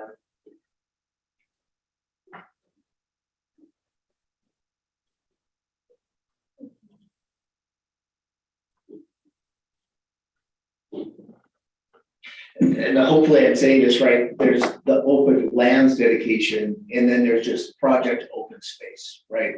Why don't you step up here? It's hard to see the light. I'm getting good at this. So this is the open lands that's been dedicated. this is the portion that would come if this gets developed. These pieces here, this is open space, this is open space, open space, open space, open space, these courtyards, open space. This is open space. So those are the open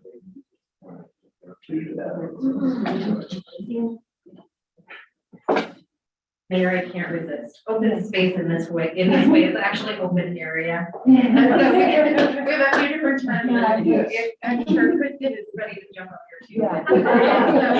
So, open area encompasses quite a wide range, and in the case of the chart that we use in the memo, it is really any portion of the site not utilized for the building, not utilized for a parking or drive surface. So it could be even the landscaping around the outside of the building. Is also the pool. So any of those outdoor areas are included in open area. But then, as the applicant mentioned, there's also the public land dedication, which is the specific area along the corridor in this case. Thank you. Thank you. I knew I was gonna get that terminology. Well, I asked the question in that way, so. What's in that core of the gray area up there? Is that all housing there? To the top right of the chart? Is that currently housing or is that? So there's actually an office building in the upper left corner. There's also some undeveloped area, and then to the east of it, there's a church. The Brandywine neighborhood is immediately to the north, on the north side. Yeah, through that, I drove by today to make sure that I knew what was there and how it looked. But I'm still not that knowledgeable about that part of the community. So I'm thinking about the wildlife, I'm thinking about the open space, stipulations that we're interested in. And was wondering if there was some way to accommodate that, and if you have little pocket areas, that's not going to really accommodate. Once you put people in there, the animals are going to go somewhere else. They're going to have to. So I'm not sure what could be done other than relocate, as was explained to us earlier, not just for prairie dogs, but the coyotes and the snapping turtles and the rabbits and the squirrels and the raptors and everything else. I think that regardless of what goes in there, those animals are going to have to go somewhere else. Unless I'm wrong, does that sound accurate, or am I wrong? Thank you, council member. Yes, that is correct. And as part of our site development plan requirements, we do require an environmental report, as well as Ms. Prince mentioned, compliance with all of our prairie dog management plans as well. Yeah. Good, thank you very much. Thank you. Councilmember Anderson. Thank you. And I agree with most of what's already been said up here. So I'll keep this very short. And the building do look nice. It looks great. But I do hear the concerns that are arising, especially tonight. And I want to reemphasize that we really do need to, I appreciate that conversation continuing about the southern portion and looking at the viability of additional commercial all along the space or those first floor retail. I think that's an important conversation to make sure that we've exhausted all options there, and I understand the difficulty in developing this area, but I think we can do a little more to see if that is feasible. And then I heard the concerns about children, and that is 5 of my own kids, and this is, I've gone through all these phases, and I think that's really critical to look at where are these kids going to hang out, and giving them opportunities. And we just talked about the open areas. And there's a lot of potential there. So if those are places where you could develop a basketball court, tetherball, I don't know, like little obstacle course kind of things, or just whatever, just places where kids can hang out, little benches or something, but giving kids that place where they can hang out at all ages, not just the top, but the teens and high schoolers. So just being really creative and giving them horseshoes and that kind of thing, but just giving them really, really good places to hang out would be great, and keeping them off the street. I think that is, it is really hard when we don't have the on-site land dedication, because there's not a lot of good opportunities there. So creativity, making sure that there's engaging spaces where the build would be great. And also the I'm not sure if this is possible with the height that you need to, well, I guess there was, the original plan was 144 homes, and if that would fit with if you could do the stepped approach and have shorter units next to Brandywine, that would, I think that's worth looking at again, just to see if there's that option to step those units up. And I think that is about it. And I appreciate you bringing this forward, and it would be great to see that area develop. So, thank you. Great, thank you. Anyone else? That wraps it up. Well, I think you got some solid feedback from the council and the residents, and I thank you so much for bringing this forward for consideration. All right, moving on. Our second and final concept review item, I'll let you know. You have to stay.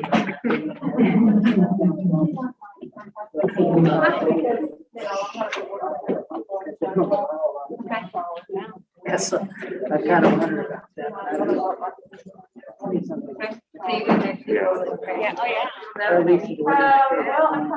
Thanks for your comment. Thanks for coming. We have to keep in touch for future, there'll be more meetings.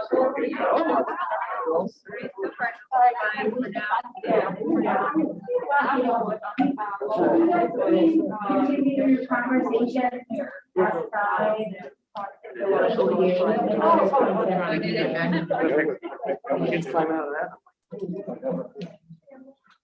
Okay. To the end, can you see okay? Our second and final concept review item this evening is the proposal for 364 rent market rate apartment, a private clubhouse and pool, and an approximately 6.4 acre public land dedication for parks and trails located east of Indiana Street, south of State Highway 128. We will follow the city's standard procedures for concept plan reviews as previously outlined. And council members have a copy of the agenda memorandum for this proposal, which I'll ask our staff to summarize. Thank you very much, Lynn Merlin. Thank you, Manager Hoffman. Good evening, Mayor, Council. Next slide, please. The proposed project is located south of State Highway 128, approximately 1/4 mile east of Indiana Street. We have a video this evening to show. The overall property is approximately 51 acres. The concept plan covers the overall site in anticipation of a future future PUD plan.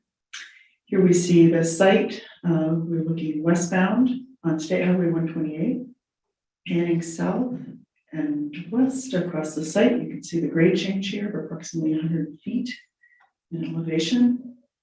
Panning to the southeast, we see the Stonegate Apartments, approximately 350 units in there. And then just east of Ridge Parkway, we have the Touchstone Apartments. Here we're looking east on Highway 128. And panning north, we're looking at the town of Superior, open lands and residential. Returning to the point of beginning. The concept plan is also for a residential development covering the northern half of the site. There would be a future development site still available to the south. Next slide, please. This slide shows a portion of shows the site within a portion of the Brookfield Comprehensive Plan. The property is designated for residential development, and the proposal is consistent with this designation and the long-range financial plan assumptions for the area. The property is zoned PUD. However, there is no approved PUD plan to date. Next slide, please. The proposal is for 360 for rent apartments. There are 10 three-story apartment buildings. A clubhouse and pool are shown on the west end, generally in the center of the site. Access is proposed to the site from two new drives off State Highway 128. There is a proposed full movement access on the west end, and then a restricted right in, right out proposed on the east end of the site. Parking is planned in a mix of detached garage buildings and service parking lots at an average rate of 1.8 spaces per unit. Brookfield's parking regulations require a minimum of 678 spaces, and the application is proposing 27 fewer parking spaces than required. A parking variance would need to be approved to allow that parking reduction with the formal development application if the applicant proceeds with such a plan. Utilities will need to be extended to the site.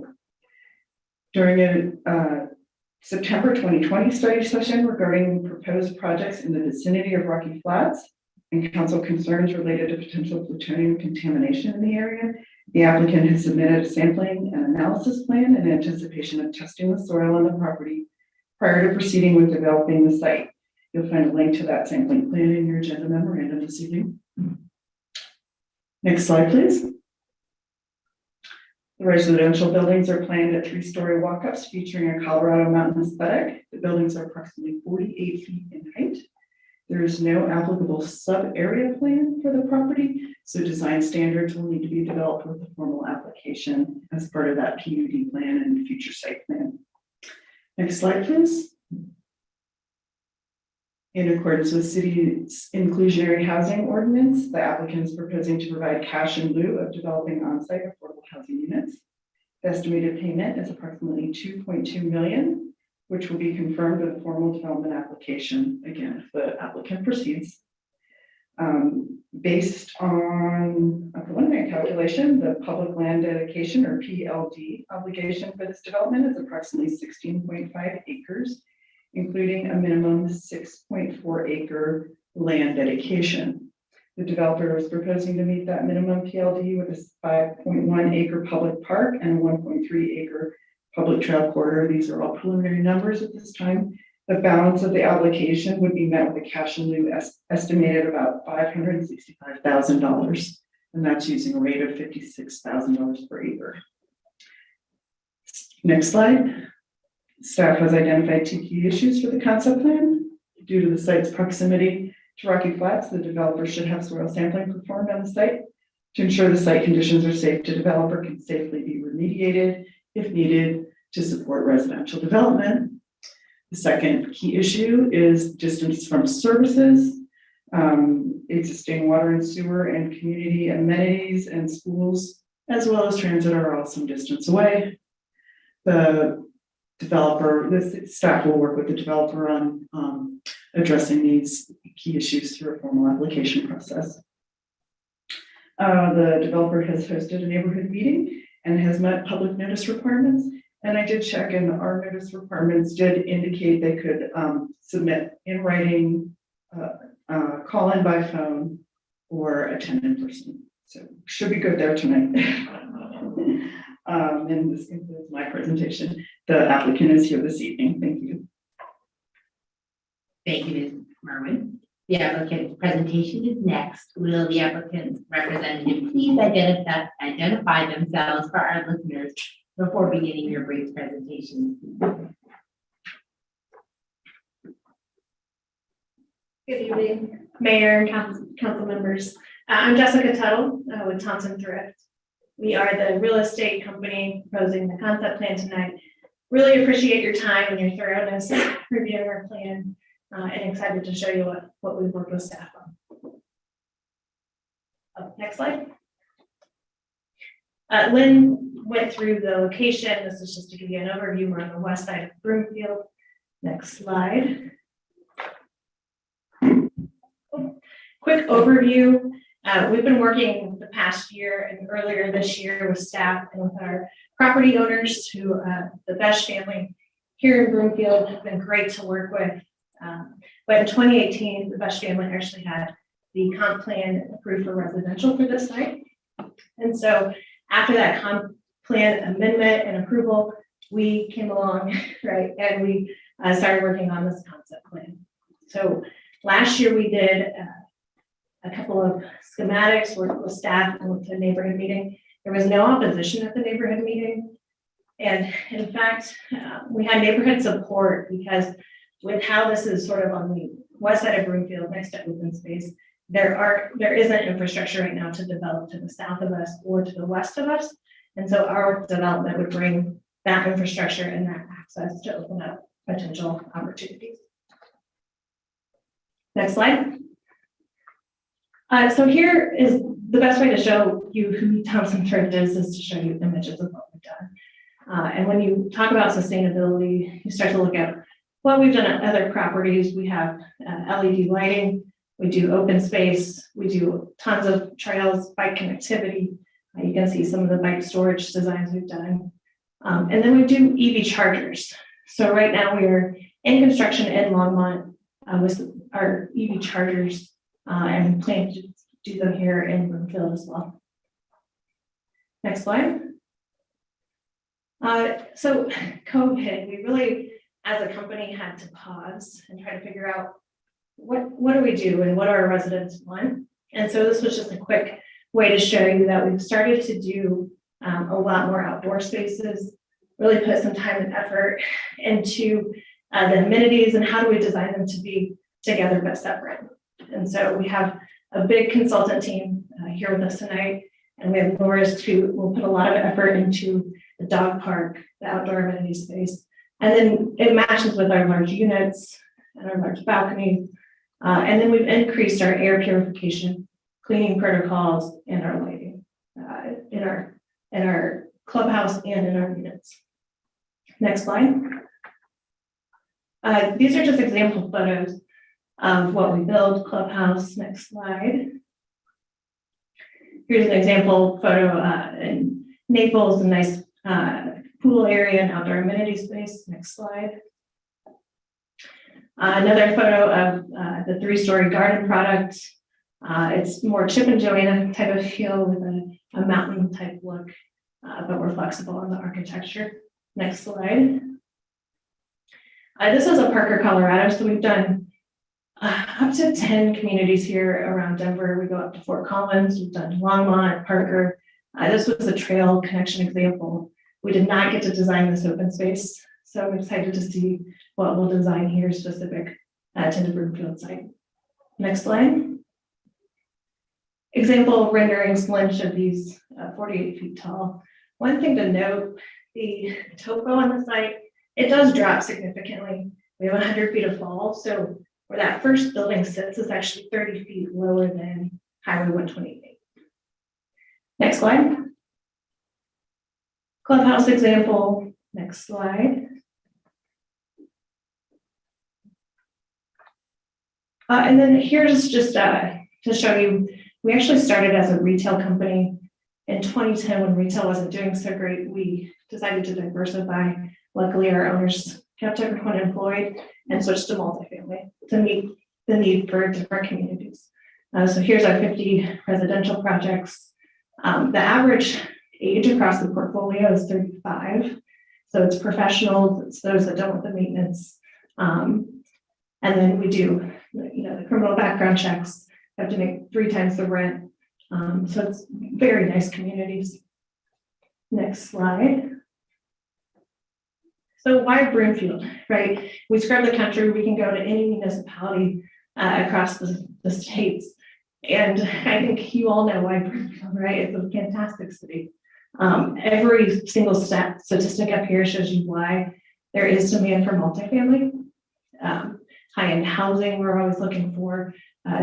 540,000 was referenced earlier in 2019. Our data shows that the average house value is 575,000. I think that was in 2020. And then there's been a 35% increase in employment in the last decade and expected to increase another 7% to 2025.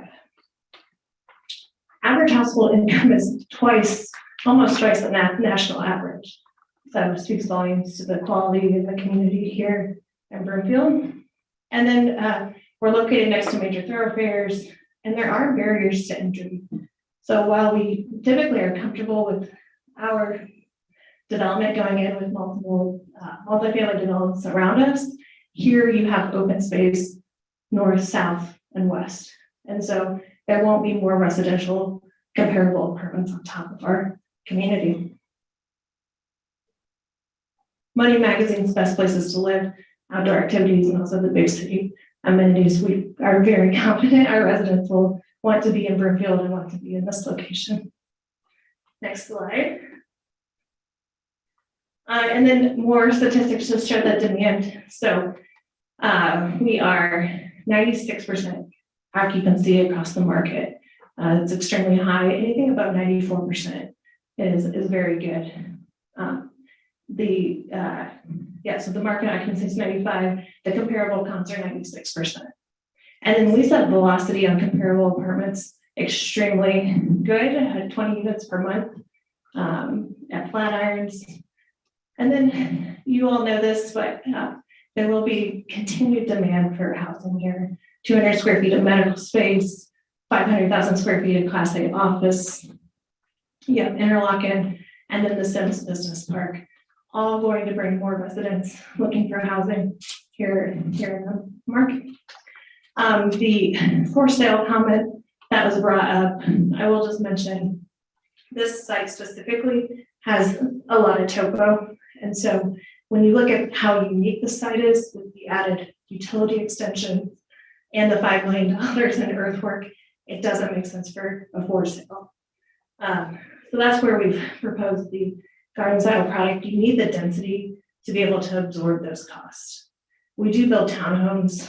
We have a townhome project in Lowry right now, 600,000 with the increased cost in lumber and UP materials. So it just won't underwrite when you add the site cost here. Sorry, I'm pregnant. I'm like struggling over here. I'm sorry. Okay. Next slide. Okay, so wanted to end before I pass to Norris, our land planner. So the proposed land use is consistent with the long range financial plan. So that's great that the Besh family already has the comp plan as residential. And then we will bring 32 million in household income. And that's 9 to 10 million in retail and dining spending here in the area. That came from the economic vitality city statistics. And then we will be dedicating 6.4 acres of parkland dedication on top of the payment in lieu that Lynn mentioned, plus the inclusionary housing payment. We looked at affordable units similar to the last developer. There is a huge gap in the affordable units, and with the added site costs and the unique topo that are already taking a big hit to the performer, we could not do the units. So we'll work with staff on it, but right now we're meeting code with the payment. Next slide. I think that's it. I will pass to Bonnie. Thank you.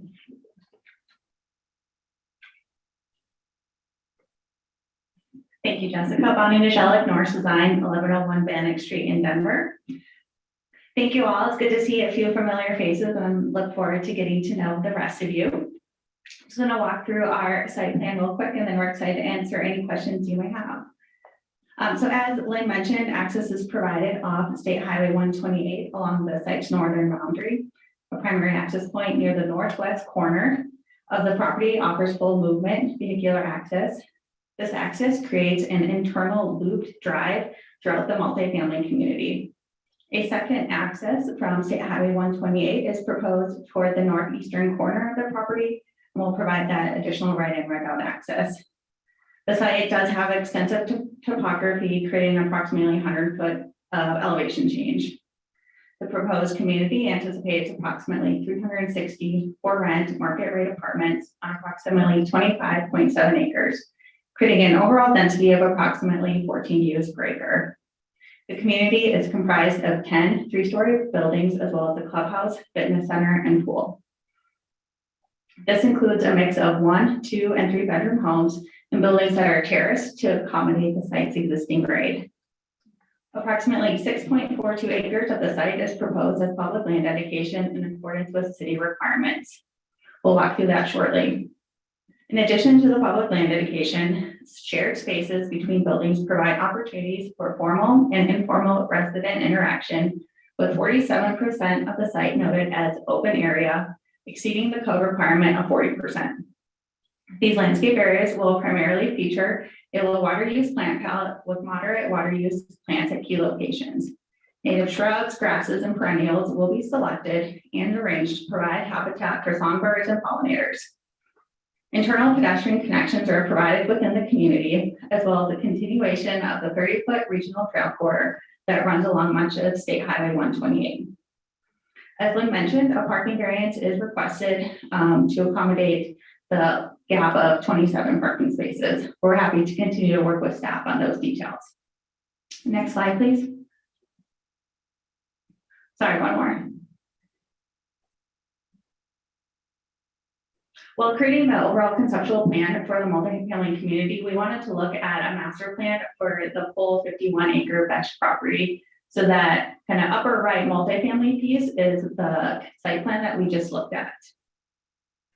We want to be sure that we are creating a community site plan that provides thoughtful access and utility connections to serve the entire Besh property. Within this larger master plan, the western access can be extended south, shown here in the red dashed line, and providing both vehicular and pedestrian access points.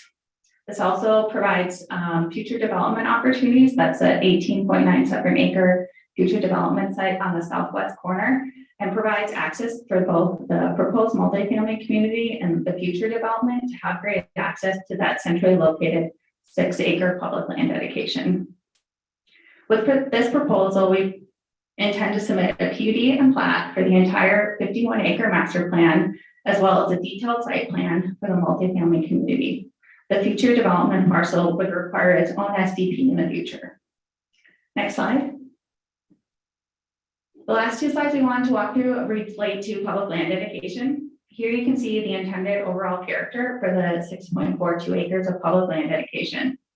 The proposed dedication includes a variety of uses, including trail connections, flexible use lawn area, native species habitat, gathering areas, and direct connections to both on-site and off-site open space and open areas.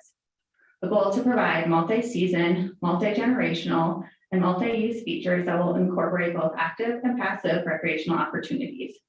This will expand that native plant palette and include natural elements to create that pollinator corridor along State Highway 128. The park design will emphasize the site's unique topography and natural setting, creating opportunity for residents to enjoy the passive ambiance of scenic views and naturalized open spaces, as well as the more active experiences found in a variety of elements proposed along the park. Next slide. Here you can see the proposed public land dedication with the surrounding context. The overall layout was designed to optimize public access for both existing and future residents to both existing and future amenities, while capturing views and minimizing grading and disturbance on the sloping site. This includes a 1-acre site along State Highway 128 for the regional trail corridor. This trail corridor provides resident access to the recently constructed open lawn playfields constructed east of the site near Ridge Parkway. The trail corridor is extended diagonally southeast along the western public access with trailhead parking and an amenities corridor linking State Highway 128 trail connection to the proposed public park to the south, and further on to the great western open space. This corridor includes a linear play trail concept, which would incorporate themed play pockets, pollinator habitat, seating nodes, and fitness stations linked together along the trail system.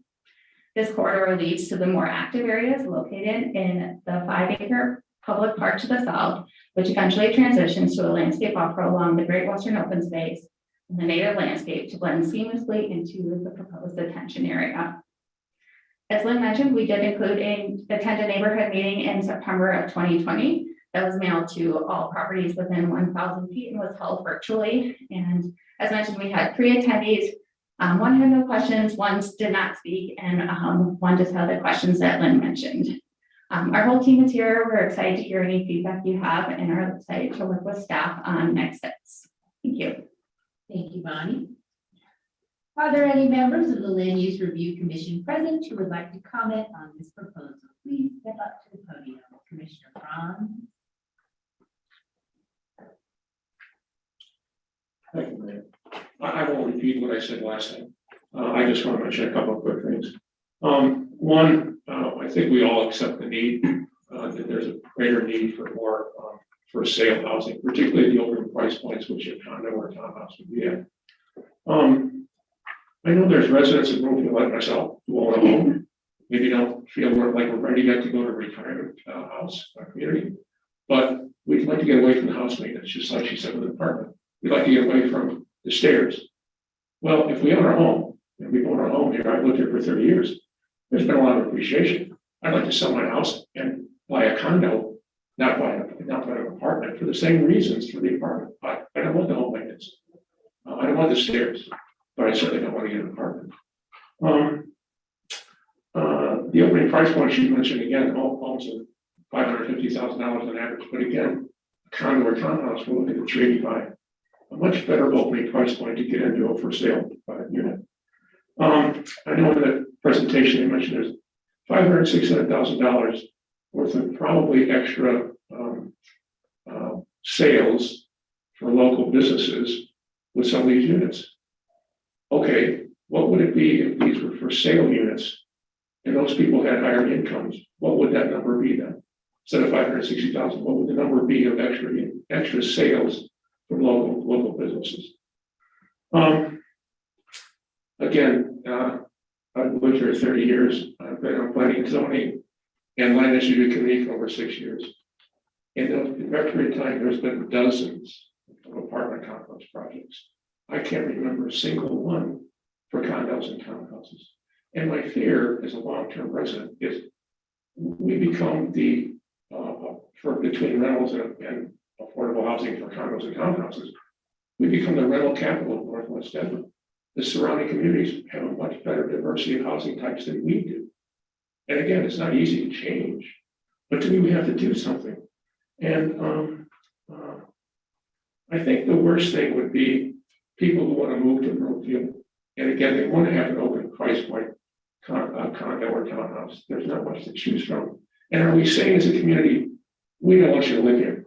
If you want that for your open housing price point, go and someplace else. These other communities around us have a much better choice. And I think that's wrong. And I think as a city, we have to, it's not easy. It's a conundrum, but we have to do what we can to change that so we have a better diversity of housing types in the city. Thank you. Thank you, Commissioner. Any other land use review commissioners? Thank you. Commissioner Watt, step on up. Fred Weiss, Land Use Review Commission. There's just a couple of things. I certainly agree with staff as far as the parking goes. I think the variance really needs to be looked into. And I know developers said they're going to work with staff because based on the proximity to services, I think there's going to be more dependence on auto, and therefore the variance I think becomes critical to make sure that there's enough parking to take care of the cars. One thing that wasn't talked about is the airport, and I know that it's not in the critical, but it's in the red line. And as a member of, or as a resident of Anthem Ranch who was not informed at all that there was an airport, I could have looked obviously, but there was no discussion from my developer that there was an airport in the area and it does produce some noise. I think you should identify a process to let the residents know.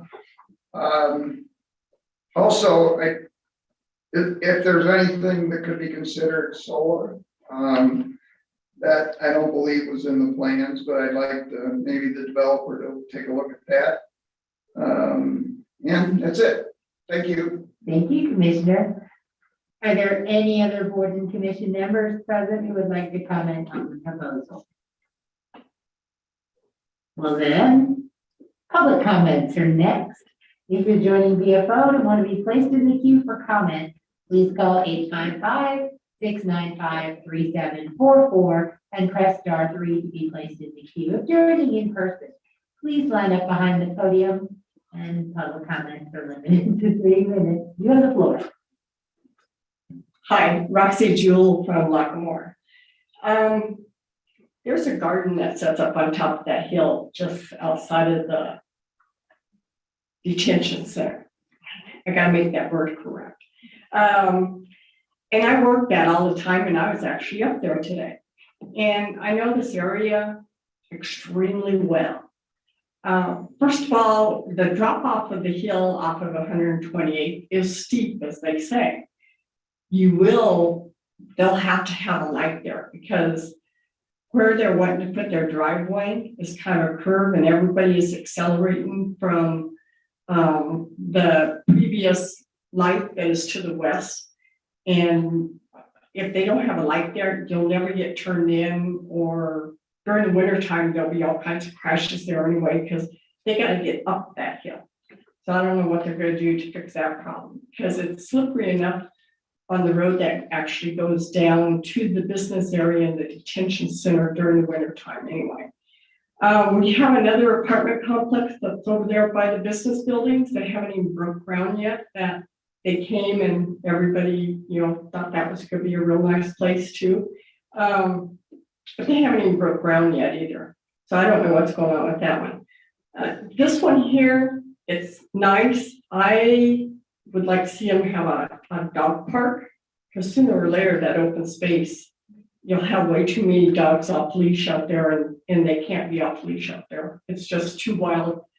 Coyotes and everything else were out there. So it just becomes a kind of vicious area when the dogs are off leash.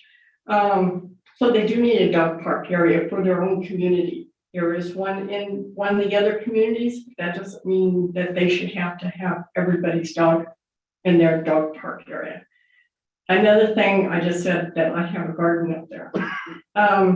Those communities up there, a couple of them have actually put in little garden spots to try to get their people, content with growing a little bit of food and stuff.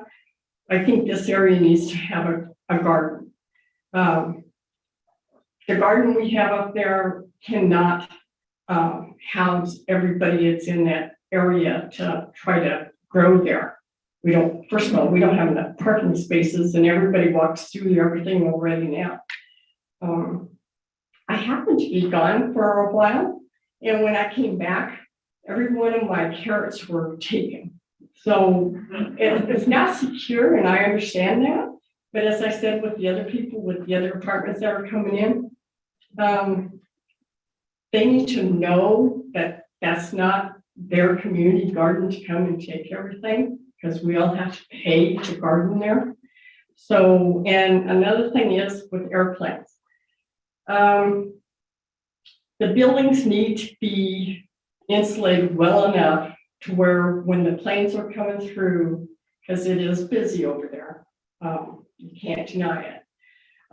Even where they're going to be putting their apartments, the planes go through that area quite well too. So they need to be well insulated, and everything that's down in the hole seems to get more noise than anything that's actually up on top. So can we think about that? Another thing, the wind blows like crazy out of the west going through there. So vegetation that they put over on the west side of their complex is going to have to be well watered and well maintained, or else it'll look like everything in the mountains, they'll just be bent over or blowed away or froze out. But also everything on the west side needs to be well insulated for the people to live there. I can't think of too much else right now, except for the fact that they will need light, and that is quite a steep drop off. It's too bad we don't have another way to get into that area. You got to think about that on the safety side too, with the fire trucks. In the winter time, that could be pretty interesting. So just my comments. Thank you, Ms. Jewell. So I want to ask our city and county manager, Ms. Hoffman, to provide some clarification on the for sale. I appreciate that, and Jeff Romine is going to come down, and so as council is aware, a couple of things before Jeff's clarification on the cost for the for sale units. So we just went through the Flatirons conversation and the redevelopment and the questioning of why can't we have, with so much space and opportunity, some for sale units.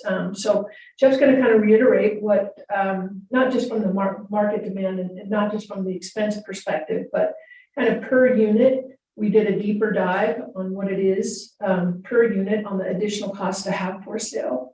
And also asked Jeff to do a summary report so that we can all be working with the same information on vacancy rates, where we are per capita, and also provide us with the diversification of housing and where we are to help influence future decisions. Jeff, do you want to walk us through that a little bit, please? Yes, thank you, City County Manager Hoffman, Mayor Pro Tem, and council members. I'm answering two questions, so let me go first with the one related to why not for sale housing.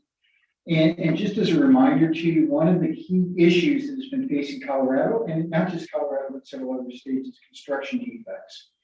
And what construction defects requires and does is there's a liability that's related to it.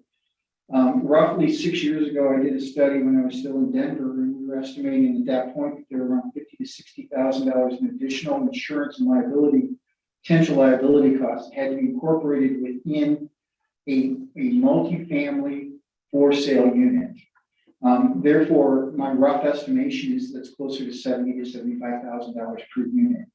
In talking with some of our developers, they believe that that number is roughly accurate, and that it's somewhere around that difference between a multifamily for rent versus a multifamily for sale. And so that value has to be incorporated within it and be compensated within the pricing.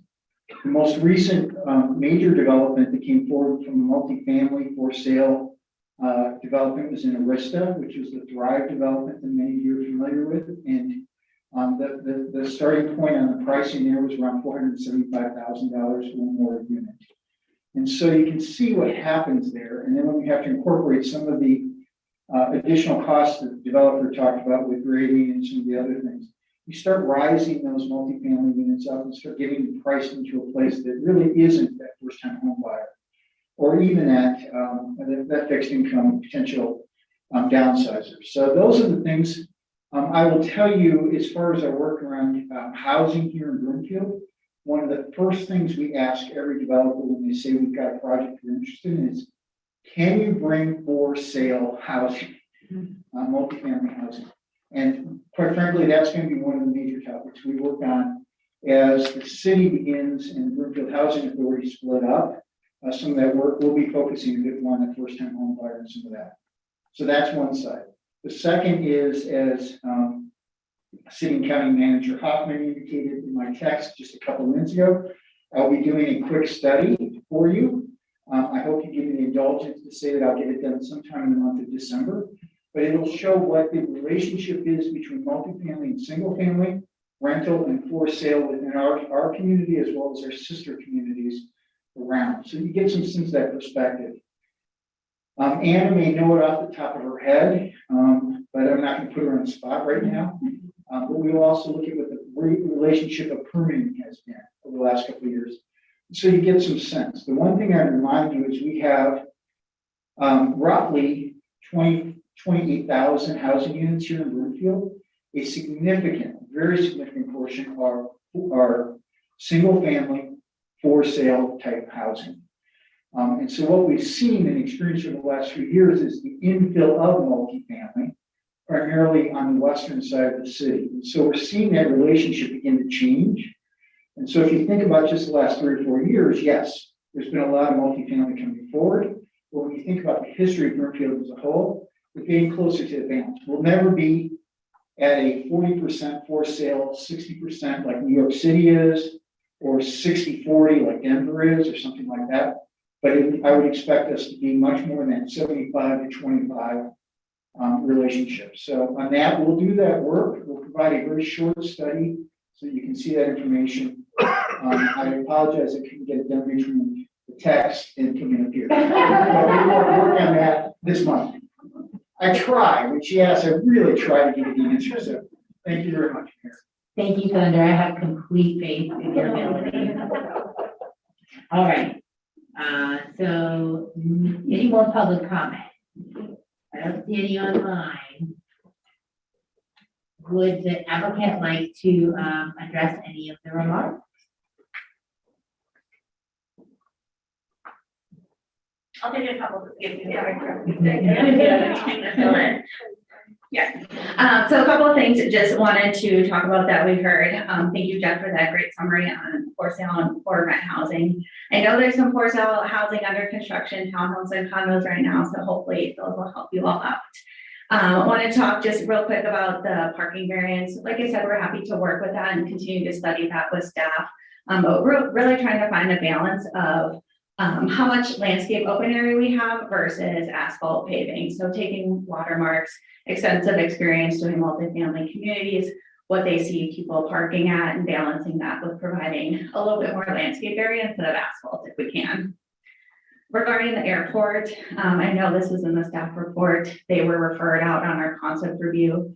There are a number of things that we'll need to work through during the site development plan regarding that. That includes some of the reduction in noise level from outside to inside noises, disclosures to all the residents, all those details. We'll continue to work with the airport and staff on each of those items. Regarding traffic, this will all be studied in detail with our site development plan as well. We'll make sure to do a traffic report and work with the city on that. That'll determine any traffic improvements, whether it's traffic lights, right-of-way dedication, things that need to be addressed to accommodate our project. I think those were the main things I heard, but Jessica, if you want to add anything.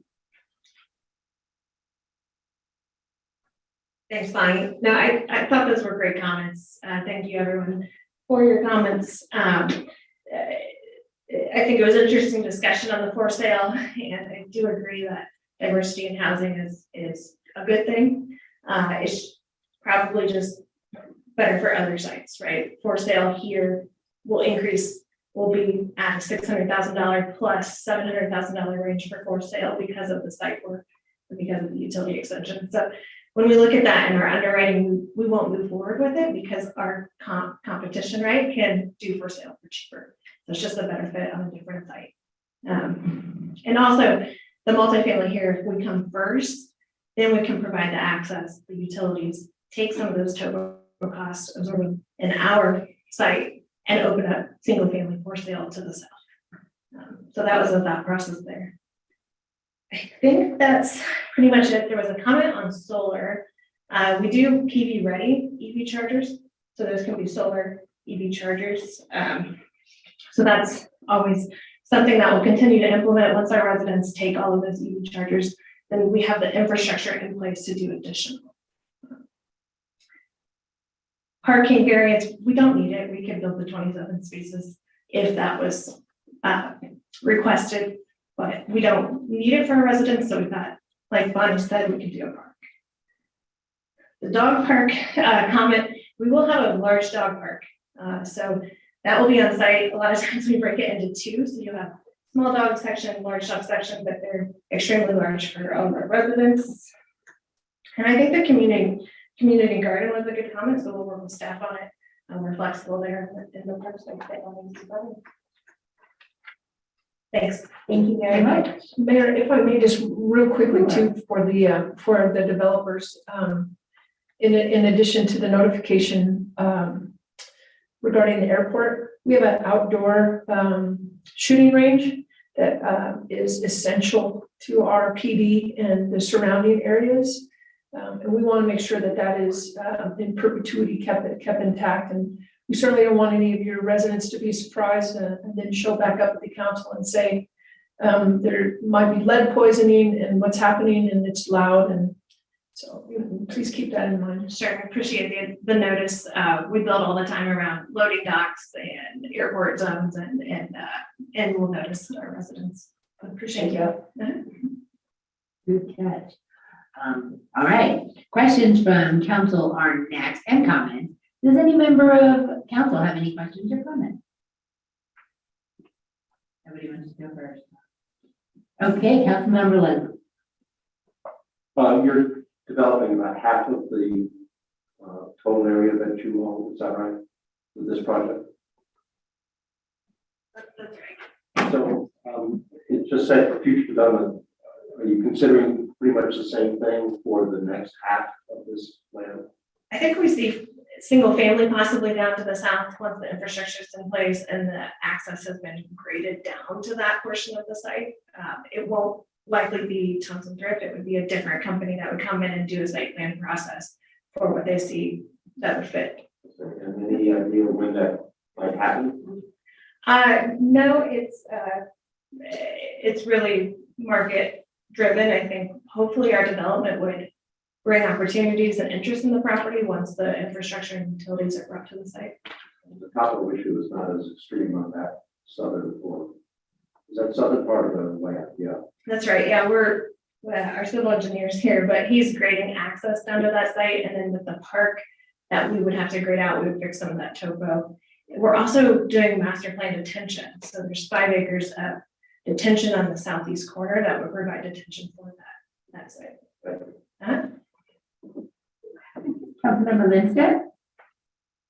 Didn't realize it was next. Thank you, Mayor. Yeah, you know, the Betts have been trying to deal with this property for a long time. So I just wanted to thank, you guys and the property owner for all your work. I know you've been thinking a whole lot about that soil sampling plan and what to do with this grade and everything there. So, you know, I think I like this plan. I think it makes a lot of sense.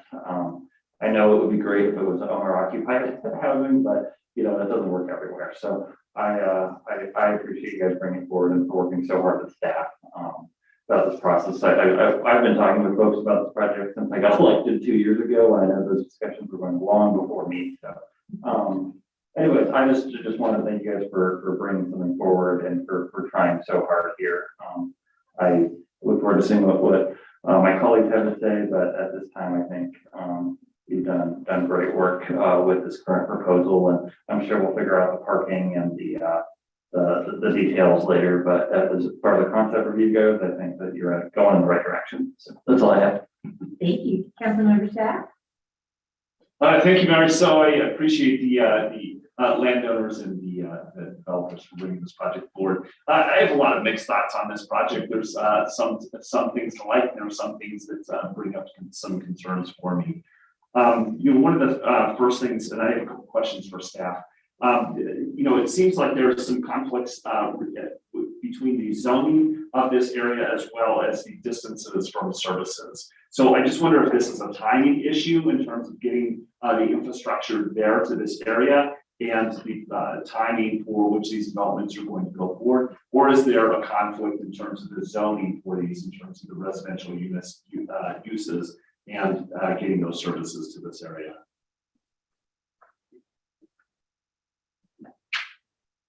Thank you for your question. There's no conflict with the zoning. The property is designated for residential in the comp plan, and the zoning is PUD. And when they bring forward a PUD plan, all indications are that it'll say residential at this point. So that's not a conflict for staff or the planning process. In terms of utilities, it's just customary for the developer to bring the utilities forward to the site when they develop.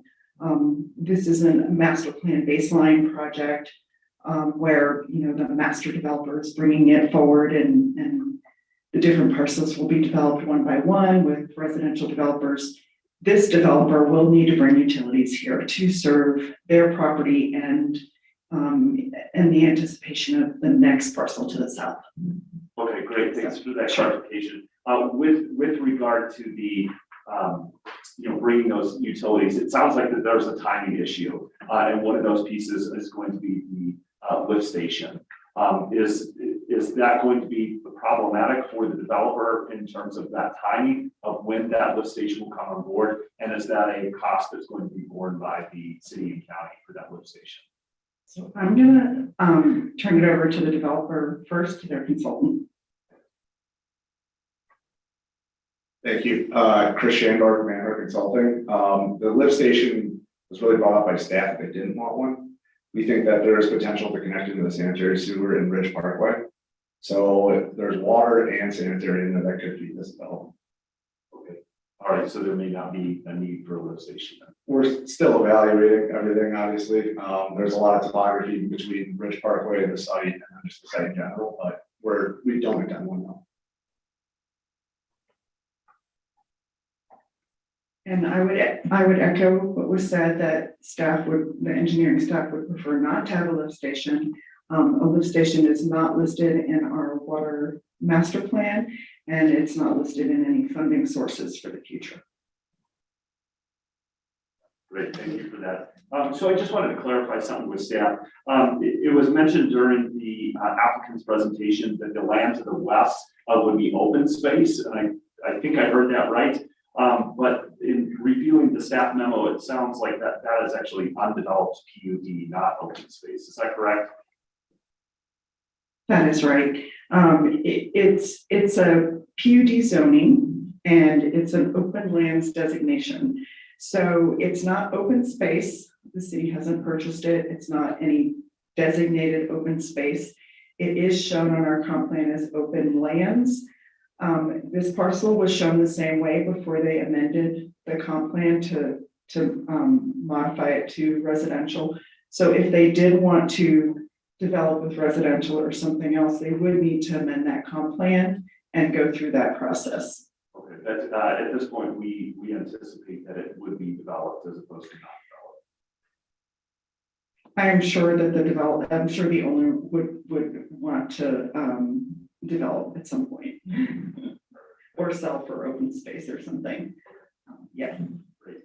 And then one other question for staff, the residential to the east of this site, was that residential zoning, and was that zoning changed in order to put residential in there? Yes, it's the Ridge PUD, the Ridge at Broomfield PUD, and all that development in there. The only one that was originally designated for residential was the Stonegate Apartments immediately to the east of this property. And then sometime after that was developed, I believe the 2 office buildings were built. And then they needed a comp plan and a PUD amendment to amend to mixed use, which would allow a mix of residential and office in there. And that's when Touchstone came forward. The park came with the Touchstone development, the cityscapes came forward, the small lot townhomes, detached townhomes.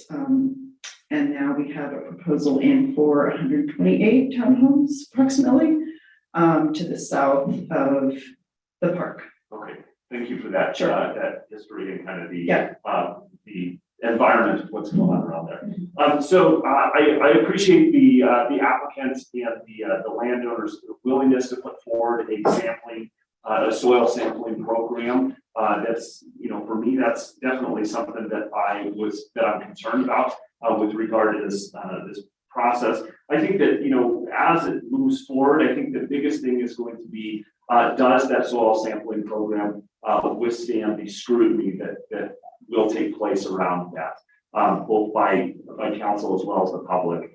So I think that, you know, it's going to be, you know, very important that our staff work well with the consultant and with the applicant to ensure that it's done well, that it can withhold that scrutiny.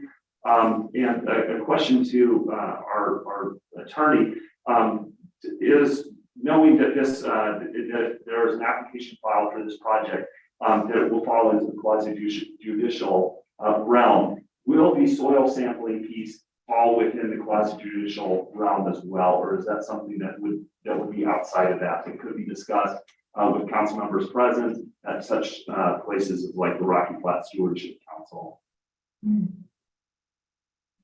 Potentially, Councilmember Schaaf, I think it's a good question because a lot of times you get information that's related to a development, but also has roles in other parts of your things that you're considering as a council member. So I think when the soil sample is presented to you, it's just incumbent upon council members to remember that you're not to talk about it in the context of the development. That needs to be saved for the dais for that quasi-judicial hearing. But when you're talking about it for other purposes, I think it's fine. It's a tough line and a gray area that we can address on a case-by-case basis as it comes up. Okay. Yeah, I think that just the reason I bring it up is I think there's going to be a lot of interest around this. I mean, this is one of those first developments that actually is putting forward a soil sampling program in conjunction with a land use within the Rocky Flats area. So I think that, you know, looking at that, there's probably going to be extra community groups that are going to be interested in what the process looks like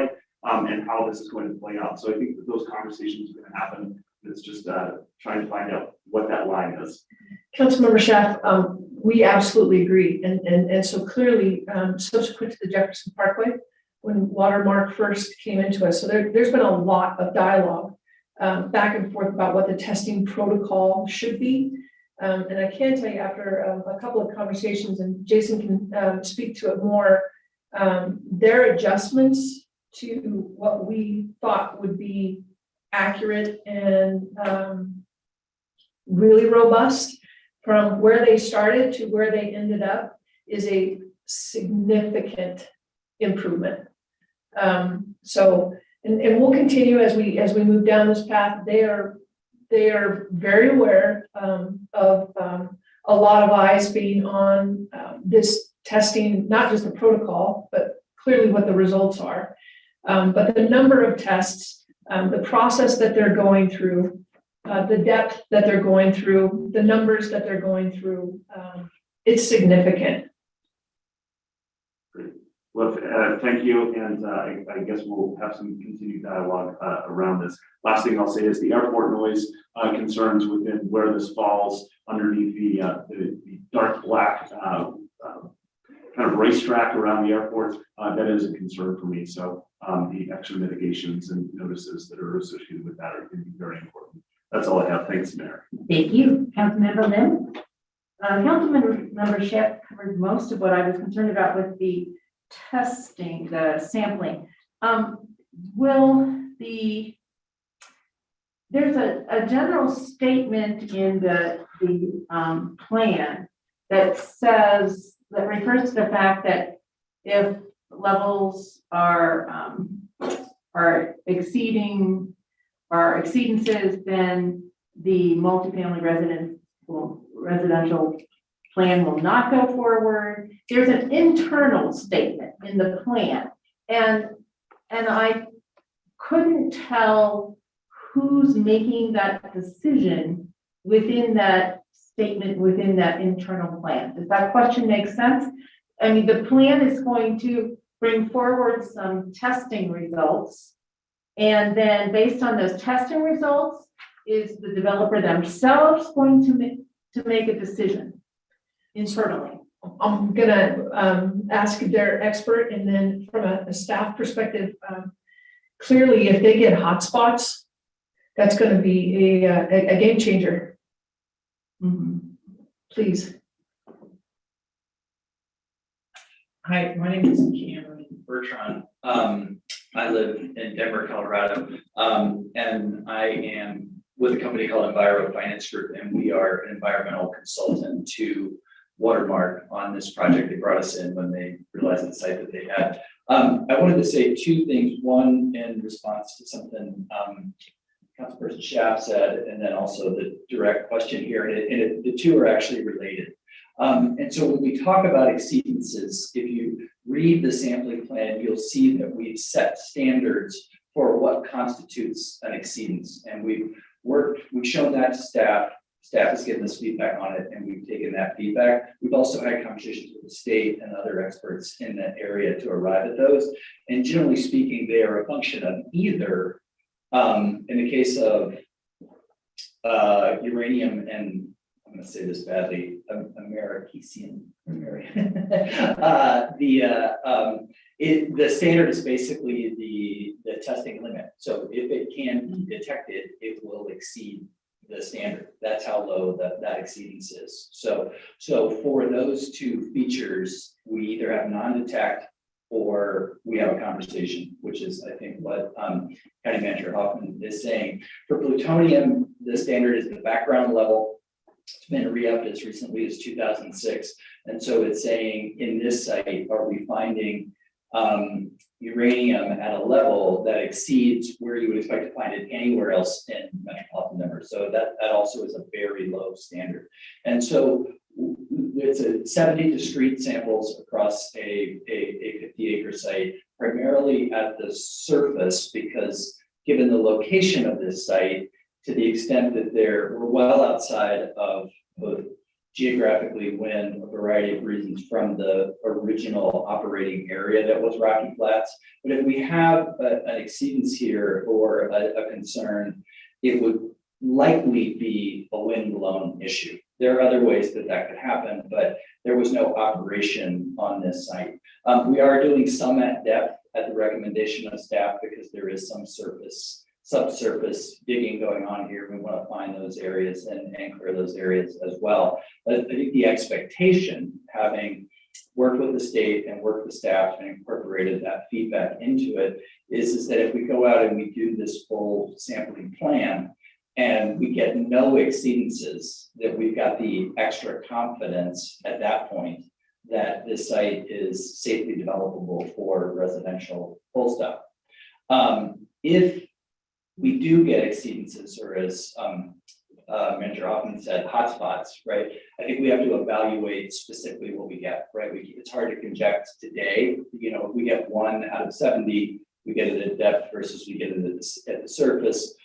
We would evaluate that and probably end up doing more study, right? And so we recognize that at that point that there's more conversation to be had with the community, with the city council, but the expectation and hope is that we won't have exceedances because we believe that the site, the location of the site relative to both Rocky Flats and where other hotspots have been found outside of Rocky Flats is such that the site is safe. So we're hoping to prove that. And if anybody up here has specific questions or specific concerns about that approach, we'd love to hear it, because our goal is to come back with a clean phase 2, if you will, and everybody can move forward confidently in the community and obviously at the council. And the other thing I would just say, sorry, I know this wasn't asked, but I wanted to be clear. The site does have a full, clean, traditional phase 1, which is to say the only environmental conversation we're having on this site is related to its proximity to Rocky Flats, which is great news both for this site, but also everybody else who already lives in the area. Thank you. Okay, thank you for addressing that.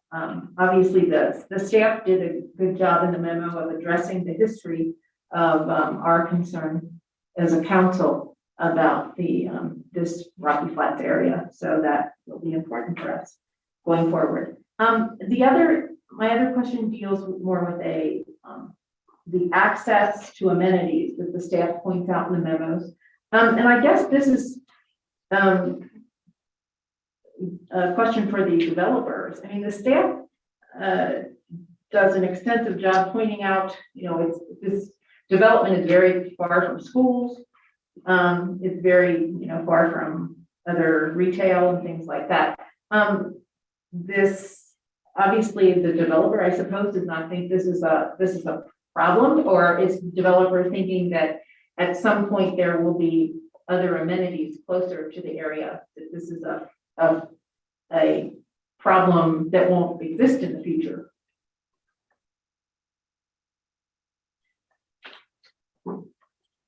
I think that really when we develop each of our sites, we do on-site amenities, right? And then there's retail nearby, the schools aren't that far. I think it's just maybe because we're on the west side of Broomfield, we're kind of on the edge, right?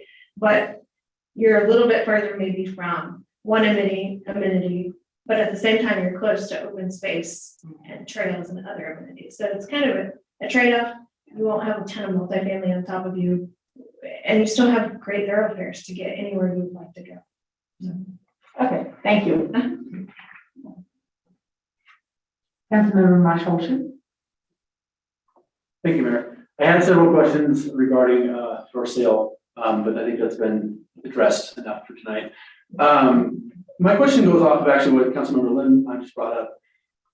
I liked the development plan as far as all the sustainable features that you had in your development.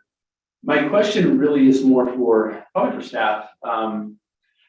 As the sustainable features are great, but if we really want to address climate change and the sustainable future, we need to get away from our car-centric culture and driving everywhere. And I think the one thing that concerns me about this project is that everybody that lives there has to drive to everything.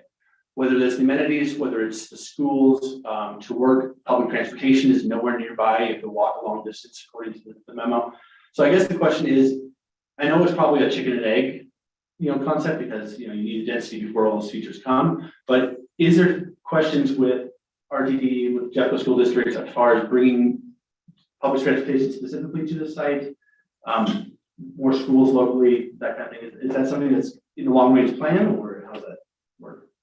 Ms. Burton-Denny, I'm guessing, has answers to all of those questions. Councilmember Marshall. Thank you. Anna Burton-Denny, Planning Director. Not sure I have a specific answer for it, but I can say that Jack Grove Schools has not indicated any plans for building a school in this close proximity. And I certainly haven't heard of any additional services provided by RTD in this area. And I think that's why we wanted to identify that in the staff report, just to make sure it was clear that if a variance is being asked for parking, that we're doing so knowing that there aren't a lot of multimodal transportation options. Probably the best multimodal option that would be extended with this development is the trail along the south side of the roadway, as was mentioned, since that clearly provides good access to some of the businesses further to the east. But there isn't a lot planned to help extend those services at this time. Okay, thank you. Councilmember Ward. I guess to kind of piggyback off that, are there any plans currently in regards to bike infrastructure with this development in terms of both resident parking, but also public availability for those who may be visiting, and access to the rest of the group via walking and biking on safe paths that are not on Highway 128?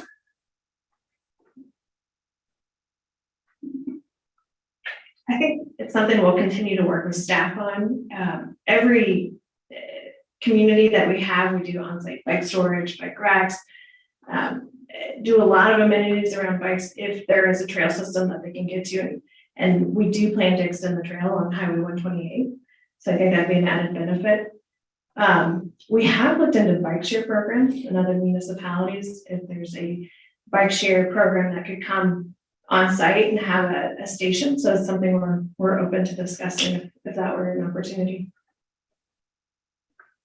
Okay, and my next question is going to be in regards to, you're asking for roughly 27 space variance, correct? Well, we are, but we aren't. We're very flexible on that. And we can add the 27 spaces. We just don't need it to operate. It's 27 spaces more than our other 50 properties have proven they need. And so the thought was, well, we could do a larger park space for the community instead of having a added parking lot area. But if the parking is an issue because of our distance from public transportation, then I think we'll just go ahead and build those 27 spaces. With regard to your other properties across both the metro region and the country, what percent capacity are those spaces utilized? I don't know a percentage. I can say we program a 1:7 ratio, which typically for this type of product is 1 space per bedroom for all units. It also adds approximately, I want to say 10% in guest parking for that 1:7 ratio, but I don't know across the board how many open spaces we have at a given time. And then my last question will probably be for staff. With regard to RTD, was that an assumption that was made that they won't extend its services, or have you actually reached out to RTD in extending at minimum the flex rec service that they operate for the Interlochen area? Thank you for the opportunity to clarify. Certainly, what I meant was that I don't know of any plans for extension. Staff has not done an outreach specific to this project, and we can do so if the project moves forward. It would typically be referred to RTD for comment, and we can follow up with them as the project moves through the process. Thank you. I might add, if I can, sorry, just really quickly. So the 1:7 ratio works for our in-house property management team. So just to clarify, we don't outsource, we have property management as part of our company. So they're very all over us if we're ever short on parking, right? Because then it becomes their issue, they sit down the hall from us. So that's where we come up with the 1:7 ratio. Thank you. All right. Thank you. No further questions there. All right, thank you. Councilmember Cohen? Thank you, Mayor. Just a quick comment, as someone who grew up on a farm and drove 20 miles one way to school, I probably had a different measuring stick on what a close by amenity is. It might be a selling point in some case for this development, not to be close to a lot of amenities. One quick question, one quick comment. I think I heard earlier in terms of the costs, you made a reference to the income needed. I think, what are the costs we're looking at as rental for this? I believe that you would have to earn somewhere north of 70,000 a year. Right, the staff report has some rents in there that were from last year. Mark, the rents have gone up, so we're looking at 1,700 to 2,700, it's about 2,750 for these units. So when you look at 3 times for your income, it's 80 to 120,000 in household income. Thank you.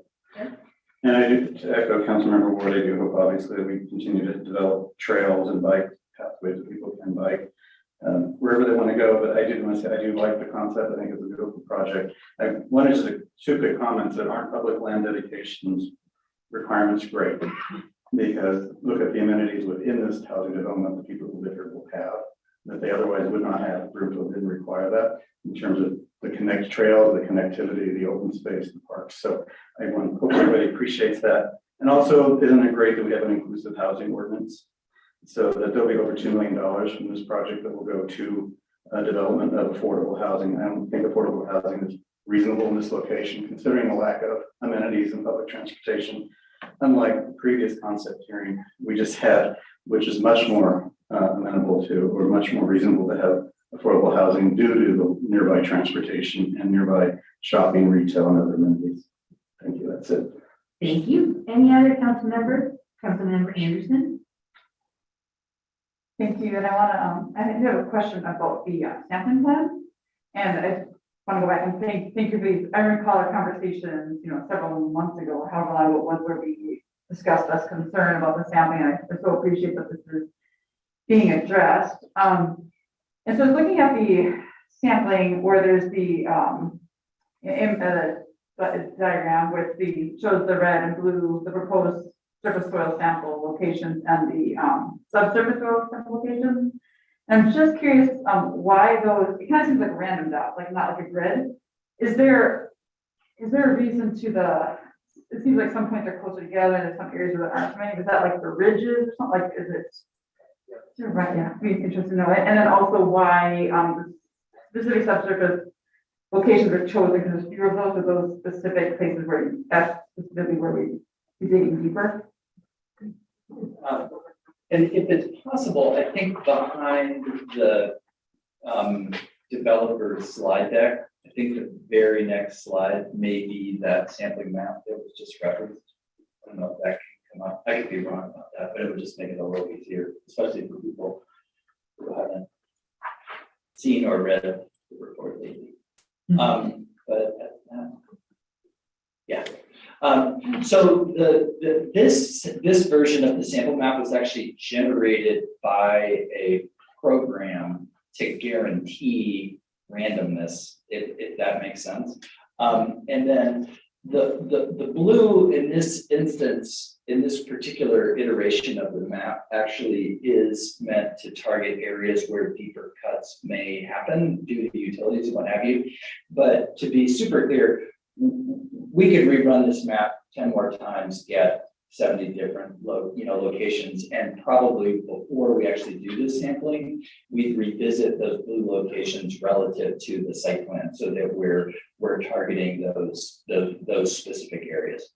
But the idea is that no human, if you will, is trying to influence where the specific samples are taking. We're trying to get X number per acre so that we have coverage that's truly random. And I would say in a wind-blown circumstance, if that is a concern on this site, it'll come up a lot. A sample plan like this will find it, right? If we get a single hotspot that suggests an animal or a different human circumstance that created the issue, then we can drill down and investigate every spot that we do sample will get geolocated, and we can go back and take a deeper look if we find something. Does that help? Yes, that helps, that it was the randomness. Okay, thank you, that explains that. Okay, so yeah, I look forward to the results and that maybe this can be a model for as we do additional development, moving closer to that area. And I appreciate the concerns that were raised about the bike trails, and the need to put mitigations in place for the noise from the airport and the shooting range. So, I think that was really all the question I had, in addition to what other council members said, and it looks like a great development, so thank you. Thank you. Any other council members? All right, well, I'm very familiar with the Besh property. I've seen different iterations in my last 4 years on council. It started as open land decades ago when you guys purchased the property, and then became commercial by some mystery, and we got it switched to residential, so it's much more, appealing, and it's got so many challenges with the topography and the location and the lack of services. So all I have to say is keep persisting, because it looks like we're on the right track, and I've never wanted something to go through the finish line more. So I really hope that you guys come back and bring it back personally. And thank you so much for being with us this evening. Thank you. Thank you. We are going to take our 10-minute recess. A little past time, but 8:51, we'll come back at 9:50.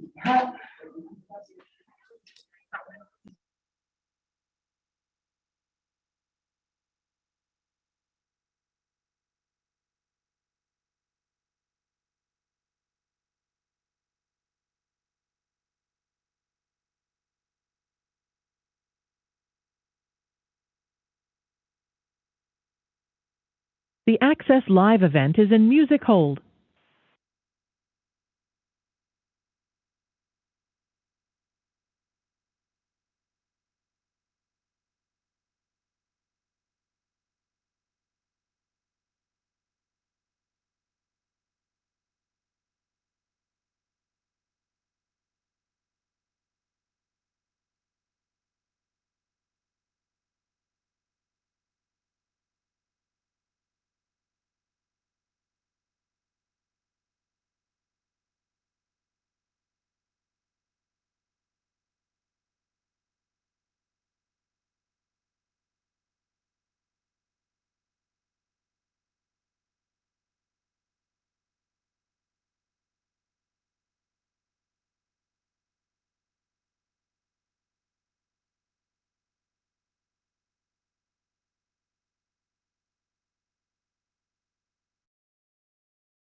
All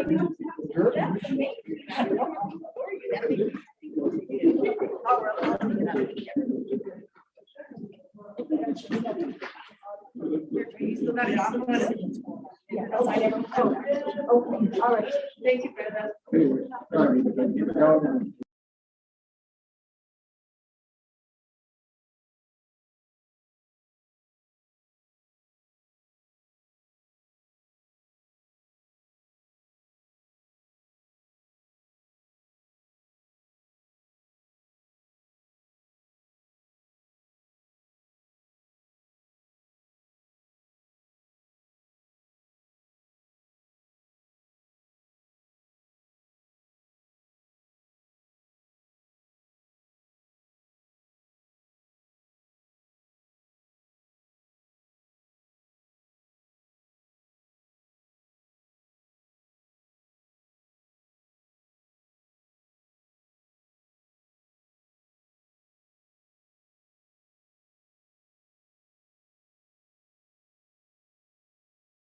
Final item this evening is a discussion on funding recommendations for the American Rescue Plan Act. This is a study session item, so we will not have public comments. Council has a copy of the agenda memorandum, and I'll ask our staff to begin the discussion. Would you like to begin it? Who do we have? Mrs. Nancy. I know we have Brenda Ritchie and Katie Oh. Allen here tonight. Yeah, But I don't know if you all wanted to wait for Jennifer to. I think she did have the intro. She did. Yeah. Thank you for your patience. Can we get back on the Stan Jazerski music?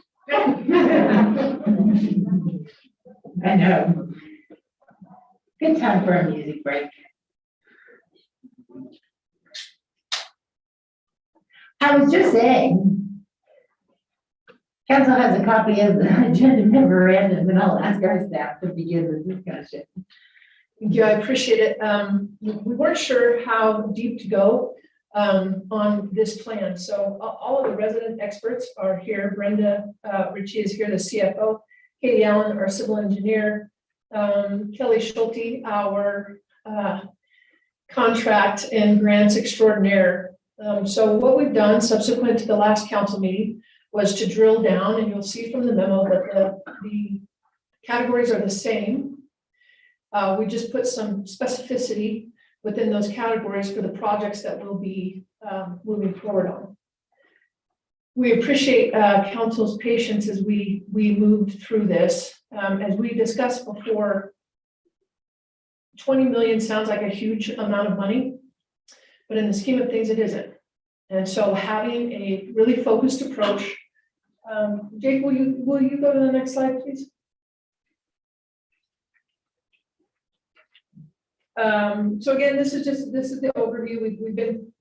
We've had this conversation quite a few times.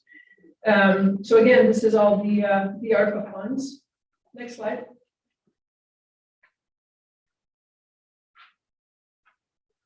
$20 million, 20.7 in ARPA funds, 2 equal payments. And as we notified council, we got the first one in June 2021. And as we've indicated before, we've taken the same approach that we did from the COVID dollars, and that is we ask first for approval to ensure the direction that we're heading in is one that has a seal of approval prior to expending those funds. We'll see in the next 2 years, municipalities and counties. The mayor and I have spoken a little bit about this. One of our neighbors, from a distribution of funds without having the structure in place to account for those funds. So with the help of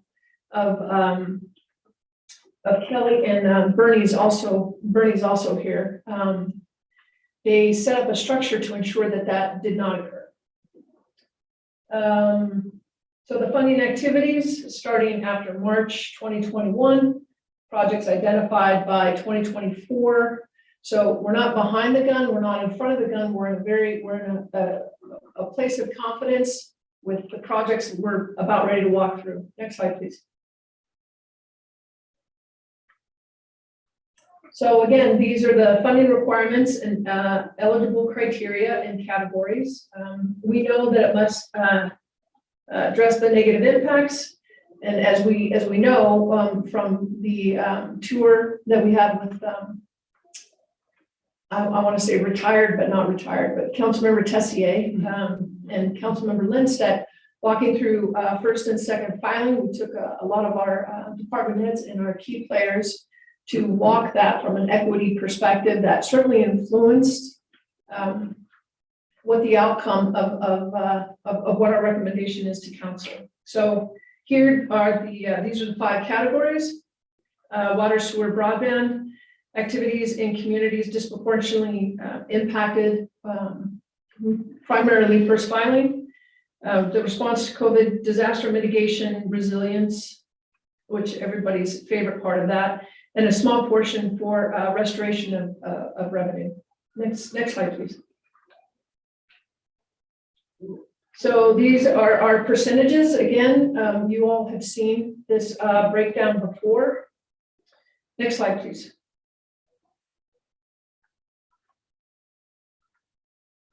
So these are sizable projects. Again, when staff went through, there's a lot of dialogue if you start with 16 projects, you may touch 8 of them.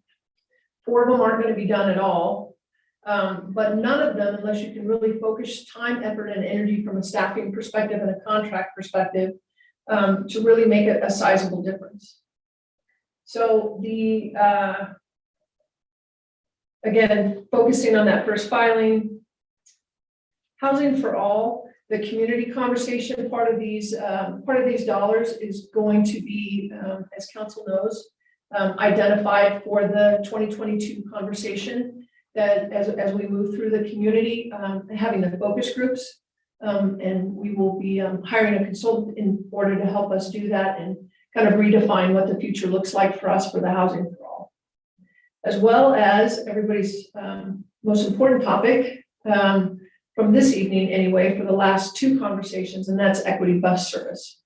Councilmember Marshall and I were just speaking outside about the likelihood of RTD adding any lines. So we happen to have a RTD employee here that giggles when I say that, if that's any indication of. So again, the reality is when they're cutting services and redistributing lines in a populated area, for us to base any decisions on having a line in a significantly unpopulated area, that shouldn't weigh into our decisions, nor councils as we move forward. Next slide, please. So this one, I have to say from an excited perspective, the sewer line is not a sexy fun project, but it's certainly essential. This one is a super fun project, and one that staff has been talking about. My predecessors, I had lunch with Kevin Stanbridge and Charlie just the other day, and when I told them that we were pulling the trigger on this, Kevin got teary-eyed. So this is for those of you, when we were walking by, and Katie Young was on that tour, and our first thought with that park, and William said, so it's a litter box, and it's a dog waste park, and so there aren't any accoutrements over there for any of the kids that live in any of those apartments, and it's surrounded literally on all sides by apartments. Again, staff is really excited about this project. Next slide, please.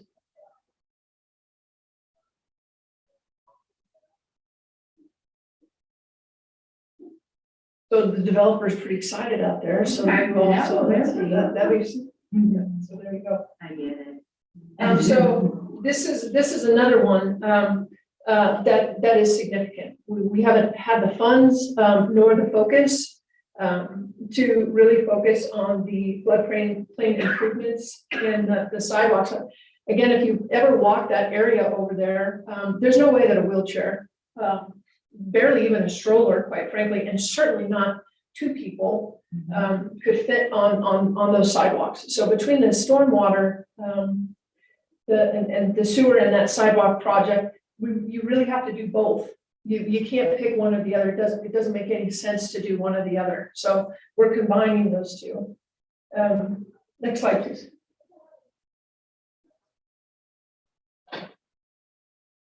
So just from spelling it out a little bit more. So the response to COVID, the vaccination, testing, PPE, payroll for public health, and all of those other pieces can be deducted from the ARPA funding. So again, our focus is one-time hits.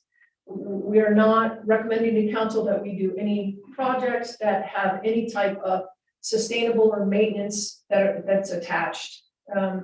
Disaster mitigation and resilience. You can see the definition there rather than me reading it. I can tell you that from our perspective, from a COVID transitioning into more of a work from home, it requires a very different space design. Because when you want to bring back those folks, which in our case, we have about 60% that are working from home, anywhere between 1 to 4 days. The majority are 3 days, but on those 2 days that they come to the office, it doesn't make sense for them to have a set space anymore. So it allows us some flexibility. Part of the funds, we will be redesigning the space based on more of a plug and play, more of a community workspace versus individual cubes and individual offices. Who knew that was so expensive to do that, but it is. Next slide, please.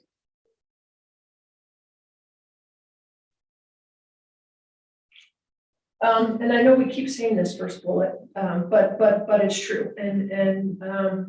So we're confident though in the categories that we have, the projects that we've identified, and the areas of focus that we have deemed achievable with existing staff and what that capacity looks like within the time frame that we need to identify the project and spend those funds. So when it says U.S. Treasury guidance is being finalized, it doesn't mean that we anticipate that it's going to modify or impact or change any of our plans. You can read the second bullet and reevaluating the funds. I just love when people do PowerPoints and then they just read the whole thing and you sit there the whole time and go, oh, please don't do that. So I'm not going to do that. So again, there shouldn't be anything new on here, but certainly open to questions from clarification and a thumbs up so we can start moving on this, particularly putting things in place in 2022 requires a decision by council. Thank you very much, Thank you. Manager Hoffman.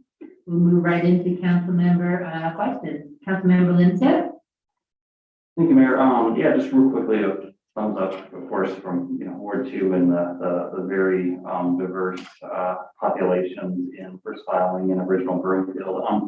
I'm actually confused though. On the slide deck compared to what I thought was in the memo, so there's 2 public parks in first filing and original Broomfield that we desperately need. The one in first filing was the one that we toured, which was not on the slide deck. It was actually across 120th, the one that we toured, with the floodplain running through it. That is the kind of dog waste and trash pile behind the shopping center over there near some of our kind of the most diverse apartments in the city.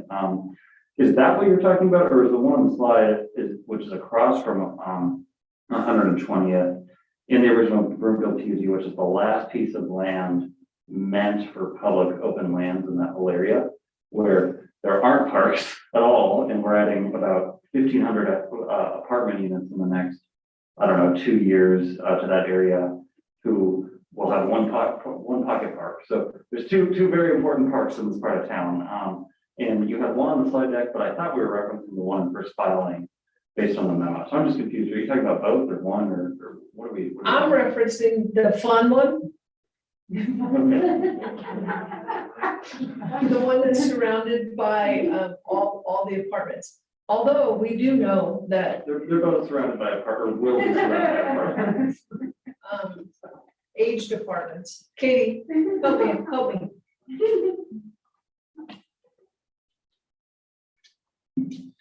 Thank you. Katie Allen, City and County Engineer. Councilmember Lindstone, I think there was confusion on the slides about first filing versus original Broomfield, because we did our equity walk in first filing and didn't have time to make it to original Broomfield, but it's programmed in here as one acre park, and it assumed land acquisition. And I've mapped that as the RTD parcel in original Broomfield. So there aren't two parks that, at least funding wise, that are in the slides. Okay, well, I'll have to say on behalf of the neighborhood, that people are super excited. That lot is full of needles, it's full of trash, it's a mess. And we have habitat housing, we have a mobile home park, we have single family housing, and now probably close to 2,000 apartment units are gonna be south of there. South of there. So that's super exciting. So I'm so happy that you got that in there and that you heard from RTD the possibility of doing that. Do you have a plan on what you're gonna do? So the original well house that used to supply water to the whole city is on that parcel. Do you guys have a plan for that? It's pretty exciting. We're gonna go back to Miss Allen. She's 1 for 1. So we haven't really done anything with this, not knowing if this is approved yet, haven't reached out to RTD. All it assumes was that the cost would pay for that appraised value of land and that they'd be willing to work with us. So we haven't made it that far. We haven't figured out which 1 acre in that big area that I highlighted in the slide would be. But there'll be a lot of conversations and public input that would have to go through the process before we figure out that out. Awesome. Well, I'm excited for the one part of town that really doesn't have any public open space access in the public park to finally have one. So thank you. Good work. I love the proposal as it's been. And I'm sure I'll be talking to you in the future about the issue in first filing. So thanks so much. Thank you, Councilmember Marshall. So a couple of questions, clarification. In the memo, it says, we get funds for being both city and county. Yes, Are there any restrictions as far as what those can be spent on? yes. As far as like only certain things to be funded for the city, only. Oh, no. The distinction between city and county, no, just the general guidelines from the ARPA funds overall. Okay. So it was just more of a distribution based on your population of the city and county portions. That's right there. Thank you. Question on the park actually, because south of that is actually Woodland, so it's actually mobile home park. Is there access to that park from south of 128? There's a walker, but how does that walk there? It's accessible. And then two things, the housing for all conversations. Yes. And the bus. Could you expand on those a little bit more, what those will entail? So part of the with the housing for all, as we've been discussing as a community, wanting to be sure that all wards have an opportunity to describe what housing for all means for them.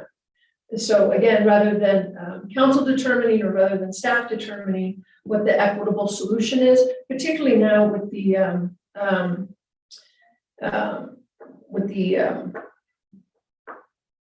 Independent Housing Authority, having that group that is solely focused on one thing and one thing only, and then how our inclusionary housing ordinance has worked over the last 2 years, taking stock of what we do have, where we need to be, a more targeted approach. And having that educational piece be part of that outreach and engagement for each one of our wards. And being sure that from the focus sessions, everybody's starting with the same information from that education piece. So less about an ideological focus on what unhoused means. We'll get to that, but the first step is really understanding where we are as a community, and understanding all of those various definitions. So it doesn't lead to kind of the fact versus myth. And then we'll figure out where we go next. And those ARPA funds can be utilized specifically for that type of affordable or at-risk housing, including the development of a plan or project in order to make that happen. And then bus activity services, what is that? What does it entail for the funding standpoint? Yes, who wants to talk about that? Kelly.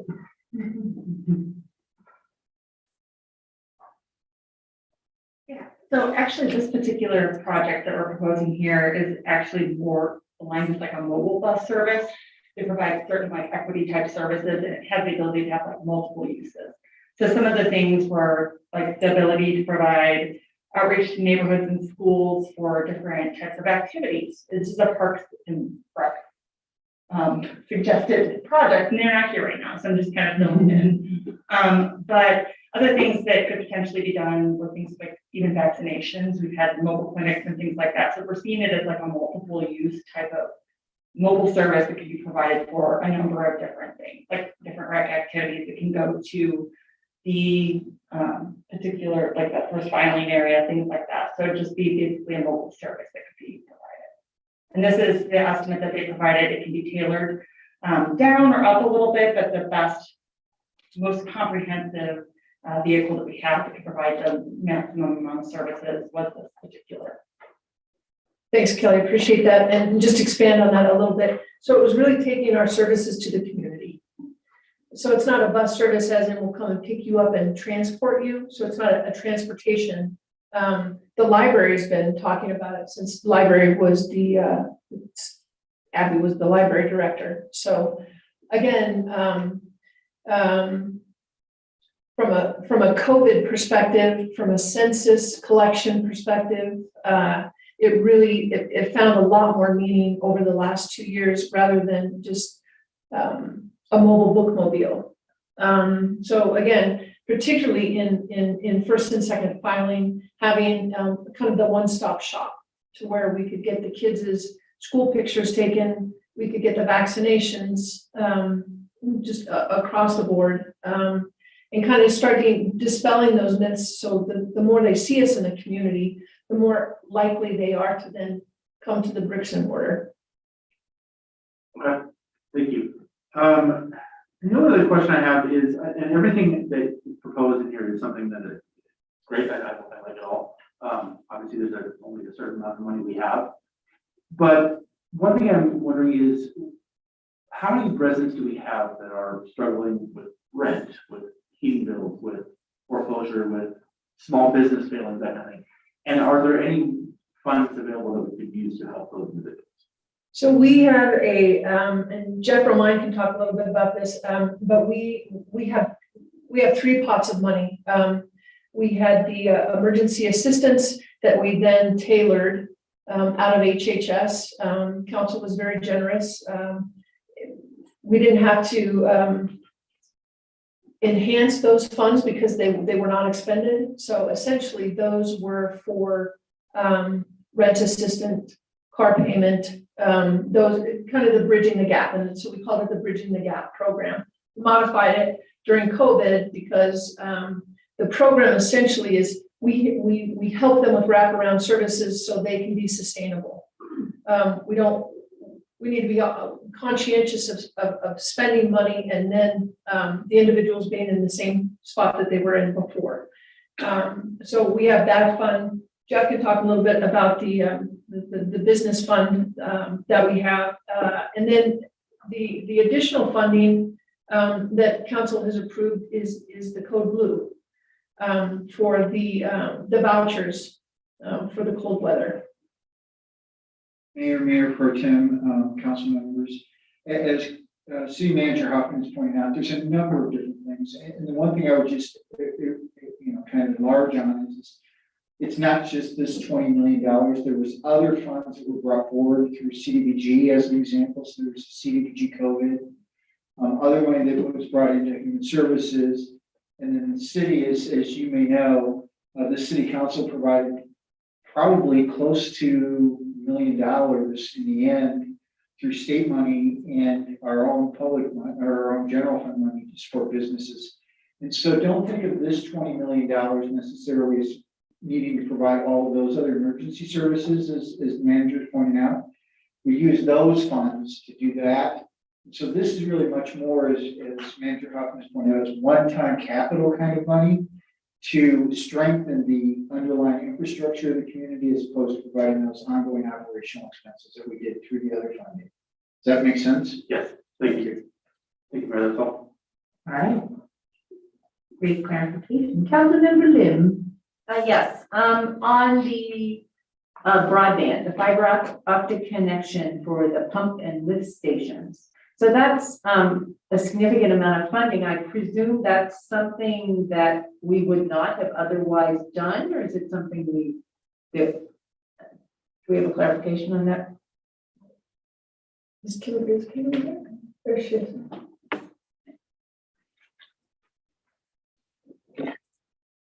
And as she's walking down, Councilmember Lim, this is one of those projects that it wasn't an all or nothing, but when we reviewed the CIP, we wanted to capitalize on something that we would already be working on, but perhaps not to the full extent. And so it was really what the current CIP was with these additional funds to do more. Good evening, Mayor Pro Tem and council members. Kimberly Dahl, Director of Public Works. City Manager Hoffman said it basically exactly as I would. It's something that we would do, but this gets to accelerate it quicker than what we otherwise would. And just from a community response perspective in providing those services, that's a big help and a big impact to our ability to respond to knowing what's going on with those stations. So it's more of an acceleration of the project than it is a new one. Okay, and our broadband program has been sort of piecemeal or fit in as it was appropriate to work with utilities and that to put in the infrastructure, the fiber optics with the utilities that are doing road work or something like that. So we've done this work to bridge gaps. So eventually we'll have a whole community connected. So does this fiber optic connection for the pump and lift stations get us closer to our goal of full community connection in the long run too? It is in alignment with that. It is not, I wouldn't say that it's separate from, I think it's part of that. So I believe IT was here earlier this year to present their master plan for what the fiber lines look like. And so the lines that we would be installing are part of that plan. It's just the order in which I think that the infrastructure gets installed. Okay, thank you.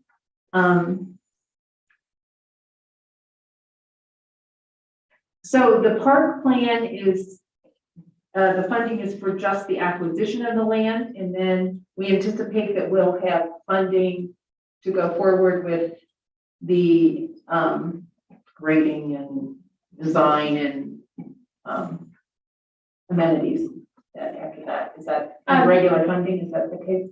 Councilmember Lynn, no, actually, the 1.3 million was my estimate to both acquire land and do a 1 acre park and playground. And I was trying to model it after looking at different parks in the city. I was trying to model it.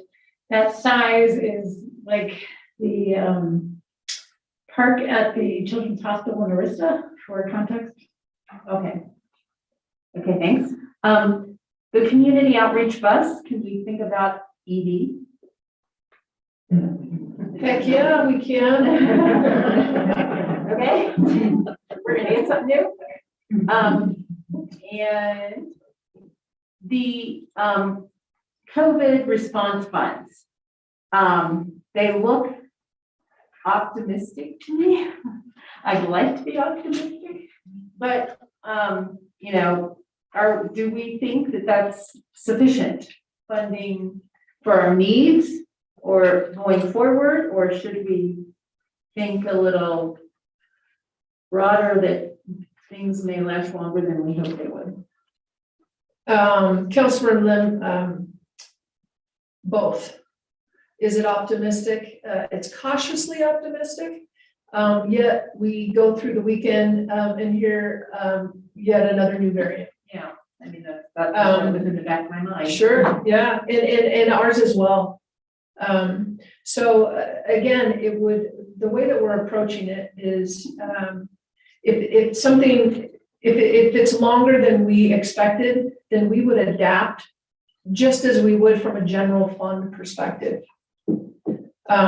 So again, expending the funds on these projects, it's really, it's bonus money almost, right? And so we would not count on these ARPA funds to get us through another pandemic. We would go through the same process we did prior to even finding out about the ARPA funds. Okay, thank you. That's it. Thank you. Councilmember Henkel? Thank you. I feel like we need a warning system. Thank you, Mayor. I have a few questions and I hope I'm guiding this conversation, I don't know, efficiently, how to put it that way. With these ARPA funds, you know, I kind of perused through the 39-page interim guidance. It seems like they could still evolve. Do we have any prediction on any sort of rumblings in the future as to what could change in these? So I'll take that one first, Kelly, and that is,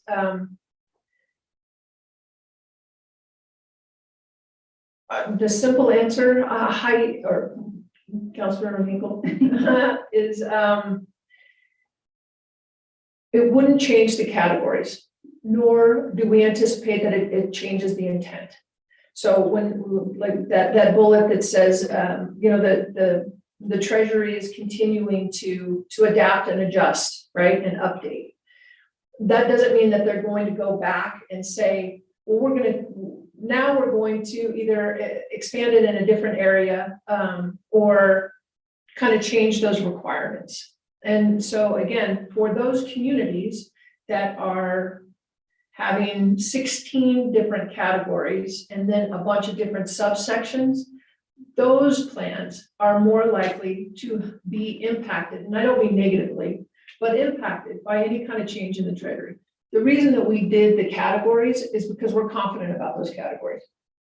The reason that we picked the projects, one, is because it capitalized on the existing CIP, but two, I don't want to say that we felt that they were immune to the changes, but we're confident that any additional changes are not going to impact the plan that we put before you. Okay, thank you. And are we predicting any measurables that we're going to have to come back to them on? Are we having any measurables that we have to provide back? So it's not an efficiency type of grant, it's an expenditure. So they want to make sure that we're spending it in the categories and the population to which it was intended to impact. Okay. And then my last question, I think, is sort of a two-part question, but it kind of relates to the overall arching thing where are we making sure that we aren't doubling up on assistance? Like, let's say DOLA comes across and says, hey, we have housing, assistance or things like that. How are we ensuring that the right hand is talking to the left hand and making sure we're not doubling up on that? And then on top of that, I guess my secondary question underneath that one, that umbrella question, is more about public health, because I noticed that one of your categories was behavioral health care.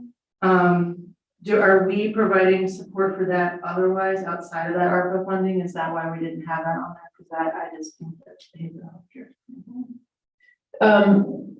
We absolutely agree. And in fact, the mayor had asked about utilizing some of those funds for the co-responder program because of the behavioral health.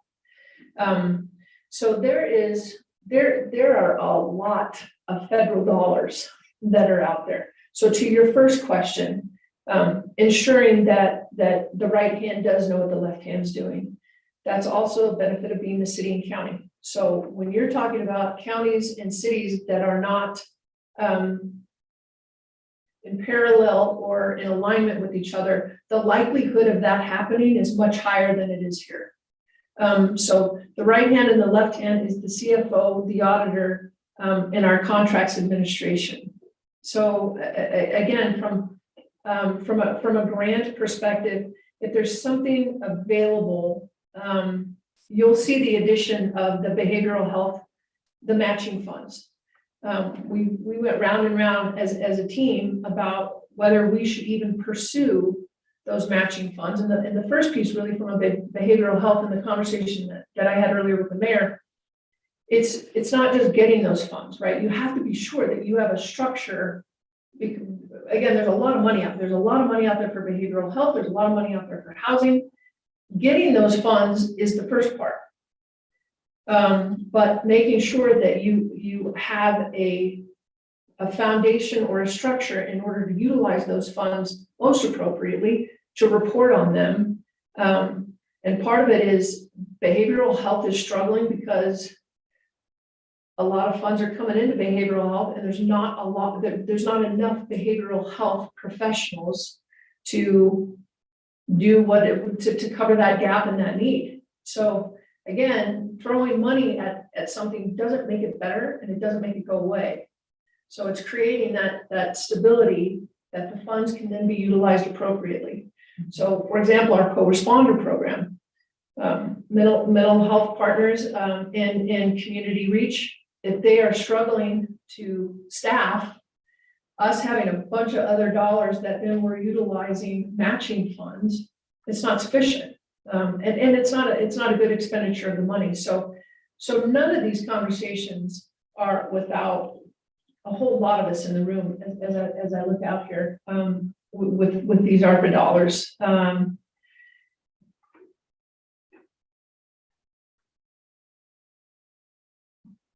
And the behavioral health and co-responder, it's very easy to go into not one-time hits. So creating a program with one-time dollars, that's not what these are designed to do. And essentially that's not what we want to do, right? Because then 2 years from now, when those dollars are gone, and the community becomes really reliant on whatever that program is, then we build that in for a long time, becoming a general fund structure. So again, for these ARPA dollars, the guidelines that they've given us, we're confident that we're meeting those guidelines. And from that structural piece, the only one that really does give us pause, and I don't mean pause as in from a fidelity perspective, I mean pause as in matching, utilizing those 106,000 for that matching grant. That gives us pause. Again, because of the maintenance that's involved after that grant is expended. Okay, so you're building it more for sort of short-term projects and also just for infrastructure as well. And I still would like to see though some sort of measurables, even though they're not requiring it. I would like to see wherever we can is just have some sort of measurables if we can. You know, I'm not quite sure what that would look like as far as like vaccination rates or whatnot, but I think that would be important. And again, the right hand, left hand thing, I think we talked about, like, is it more not only within the city and county, but with the state entities as well? So just in the future, just keeping an eye on that as well. Does that make sense? Kind of. Okay. Quite frankly, keeping an eye on the state with anything having to do with grants or funding or legislation is difficult, particularly because there are so many, there's so many dollars that are coming in from housing. Mr. Romine and I talk often about the amount of money that's coming in for housing if the structure is already established. So oftentimes it's kind of like the situation that we were in with Section 8 vouchers.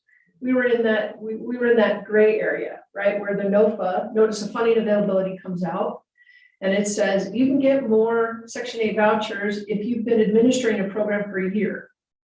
Well, we had just become a county. So of course we haven't been administrating, right? And so then it was this that constant catch up. A lot of those federal funds are the same because of our size.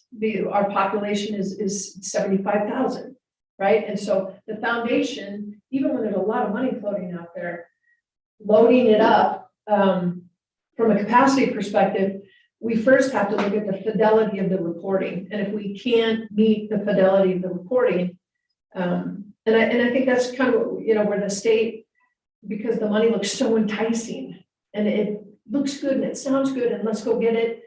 And then the afterthought is, well, so now how are we going to report on it? Are we spending it accurately? And then what's the turn back funds? So again, from a planning perspective, we're not going to leave anything on the table that is going to be of use. And that's why it's so important between Bernie's role and finance and procurement and the grants administrator and CMO. I mean, it really is like a six-legged spider that constantly moves together. So the measurable outcomes, we'll get that. I mean, again, most of it, anytime that you have one-time shots, you're going to have a measurable outcome. Because whatever it is, you're going to, right? The bus, you're going to see it. The park, you're going to see it. It's really the programmatic stuff that requires the, how effective is it? And it sounds like qualitative analysis versus quantitative, but whenever we can do a quantitative analysis on it, I would like that. That's it. Thank you.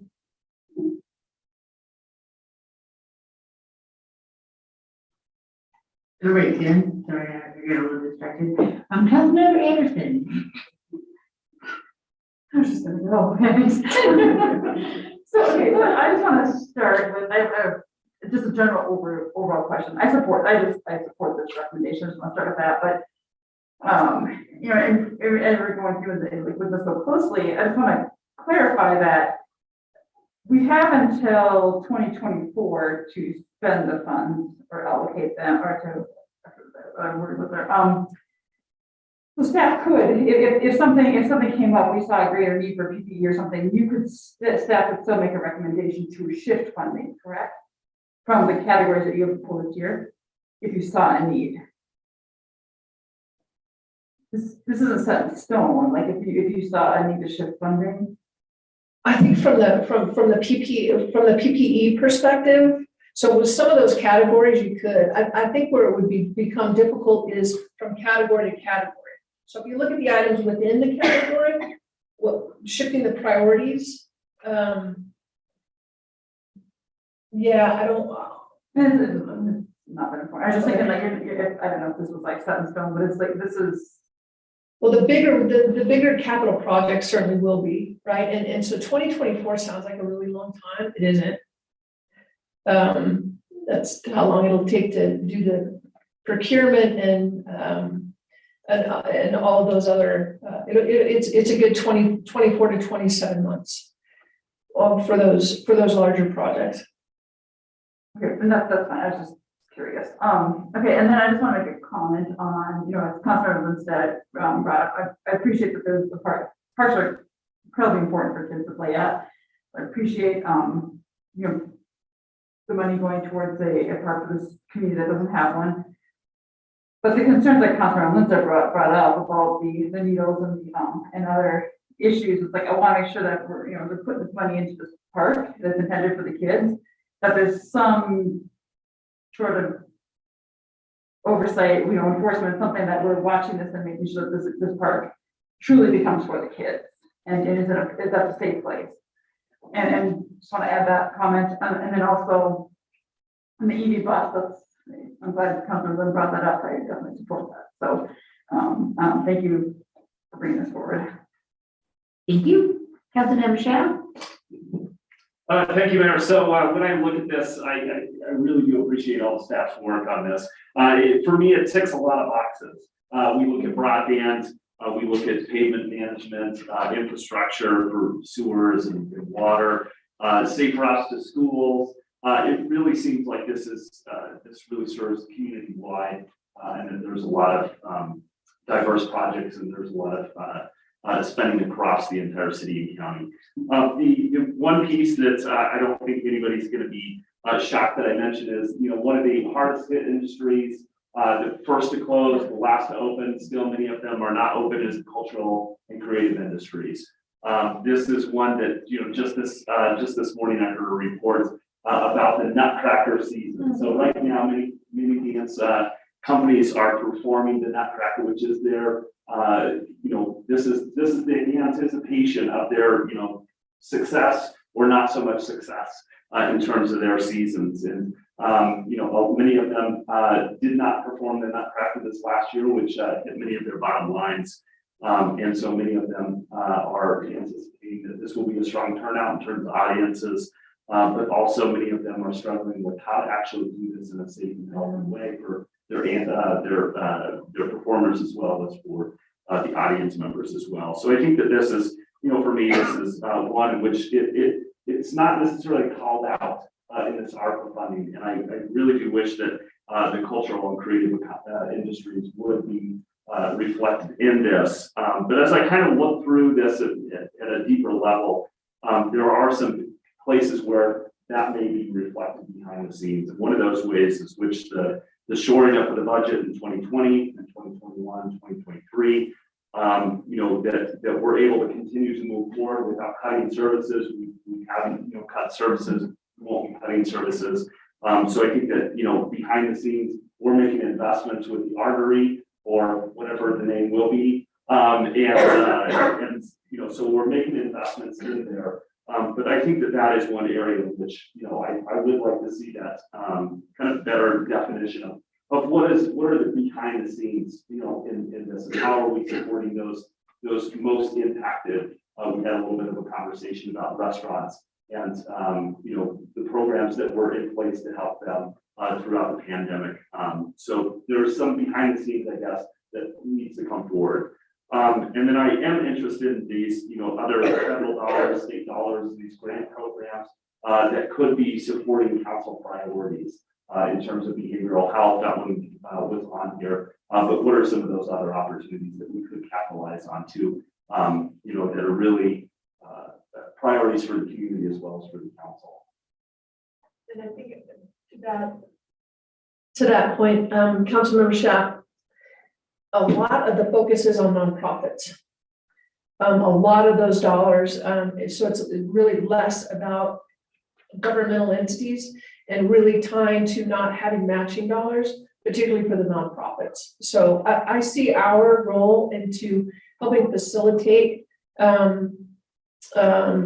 We've gotten 2 calls just recently. Oh geez, it's too much going on in my brain right now, but so I apologize. About letters of support. The mayor and I had a really good meeting this morning with Ball Swan, big shout out to Ball Swan. Again, about the dollars that are available for those at risk and kids that are in the gap that don't respond well to traditional learning. And so that is after my own heart. And I think a lot of those dollars, to your point, that's kind of what the behind the scenes, like, well, our role may not be doing a program, but our role certainly could be partnering to help facilitate if they don't have a grant writer, or if they are lacking in from a knowledge perspective, or helping them get the support letters, all those kind of in-kind contributions. I think those are also important to call out. And thanks for that. And you mentioned kind of the difference between physical infrastructure and social infrastructure. Yeah. I think that the pandemic has showed that we have holes in both of those. Yep. And from a lot of this list that staff generated, we're shoring up a lot of that physical infrastructure, but that social infrastructure that we have seen fall apart or non-existent in many places. We are reliant on our nonprofit communities here in Broomfield to continue to support those. So I do hope that we can continue to be a good partner with them going into the future. That's all I have, Mayor. Thanks. Thank you, Councilmember Cohen. you, Mayor. I just had one specific question and maybe a philosophical question. Really does follow up on Councilmember Schaaf and Councilmember Marsh-Fulton to a point. I was thinking about I understand the philosophy behind this plan. I'm curious, then I was trying to think about the narrative. It's the American Rescue Plan. We're supposed to help rebuild after the pandemic. And so we're building fiber optics for pump stations. We're building a storm sewer line. We built a park. And I'm trying to think if people can make the connection. How is that the recovery from pandemic versus filling in gaps? And filling gaps is permitted. You know, they want you to replace lost revenue. These are things that perhaps we would have done anyway if we had the revenue, if I understand that correctly. But to like Councilmember Marsh-Fulton's point and Councilmember Schaaf, huge impact of the pandemic was on business and housing insecurity. And it's not necessarily addressed in this plan. And maybe it doesn't need to be. Maybe there are other programs that are addressing that adequately. I don't know. Maybe local businesses have received enough of other aid. But I'm just curious in explaining this to other people versus, for instance, just pie in the sky, putting $5 million into the housing authority because we're way behind and trying to play catch up with that in that area because we have a huge problem with affordable housing that's been exacerbated by the pandemic, particularly housing insecurity, the James point. Thank you, Councilmember Cohen. Yeah, so a couple of things. So we didn't identify the categories, they did, right? And so again, we populated those categories. So from the narrative perspective, I think the executive summary on all of these ARPA funds spells it out really well. So again, and Broomfield's done a yeoman much more than our surrounding neighbors, quite frankly, and not only with the dollars for the businesses, but the communication. I mean, our communication team developed all of the verbiage and outreach. Our facilities developed all the signs for the businesses. You all approved 3 rounds of funding for our businesses, each one adapting from the last based on the pandemic and the recovery portions. Council was, again, going back to the Bridge the Gap program, you know, that emergency funding. Again, and it's the auxiliary pieces. We've never had a town hall before the pandemic, and then it was frequent town halls. So part of those funds, from a reimbursement perspective, again, it's not directly correlative, but it's kind of what Councilmember Schaaf was getting to, which is supporting that social network, right? And so really the ARPA funds are designed for infrastructure. The byproduct of supporting that infrastructure is then the social network that then is reestablished. So I wish there was a silver bullet, but there isn't, right? So again, from a staff perspective, from a community perspective, from a council perspective, continuing to shore up each one of those areas makes us a stronger whole.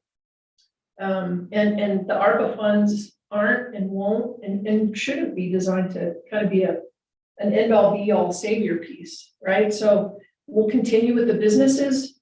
With the new mask order, the first call from Mr. Romine was outreach and engagement with our chamber, and then for our businesses as well. So that's another social network that has been built through the pandemic is the businesses. We never had this much engagement. We didn't even have a business inventory, for goodness sake. We never defined women businesses. We never defined BIPOC community businesses. So again, it's really allowed us to get to know our community better, to build those structures, which then helps influence council's decision on the amounts of funds and what projects that we need to have moving forward. The other piece is, you know, with the housing insecurity, and that's not going away, right? There is, Colorado is from the demographers, from all of the economic reports that we sit through and get, there is no bubble in sight for this housing crisis in the state of Colorado. So Nevada, Idaho, which one am I missing? Nevada, Idaho, Colorado, and there's one other state that, from the East Coast and from the West Coast, from businesses and people, they're continuing to migrate inward because of all of the calamities that are happening. So that the continuation of housing insecurity will unequivocally continue, which is why it's so critical for us to take a comprehensive view between the Independent Housing Authority, the role of local government, right? I mean, so how far in does local government need to be? The reliance on the nonprofits, capitalizing on those grants. So again, from the narrative perspective, I think there'll be a lot more questions when we get into the housing for all, right? That will be the community conversation that will then tap our level of tolerance and ideologically where we are. It will be all about housing. I know that's a long answer, Councilmember Cohen, but I hope a comprehensive one with what the ARPA funds are designed to do, and then what the general fund taxpayer dollars funds are designed to do, and it's two very different things. Okay, thank you. And the only quick question I had, I'm trying to understand the community outreach bus. Yeah. Okay, can you explain that again? So I think the community outreach bus is exactly what Councilmember Schaaf. So to us, from an arts and cultural, I mean, when we think of art on a fundamental perspective, you know, we may think of, you know, like the museum or the pictures but what our library does and what our rec center does is second to none. So it's not just the recreation piece, right? It is that social mobility. It's the equity and economic social mobility. So we've talked about this bus again for years and years, primarily about the library. And so it's not books, right? It's all of those other programs, taking the woodworking or taking the Invent HQ. So for any council members that haven't been to Invent HQ, it's a must. We should add it to the tour. But essentially, it is it's D, all of the above. So it's public health, it's rec, it's the library, and it's the other auxiliary services, right? So here's how to go online and sign up to pay your bills online. For our senior community, from everything from the fraud outreach and engagement perspective, God forbid we go back to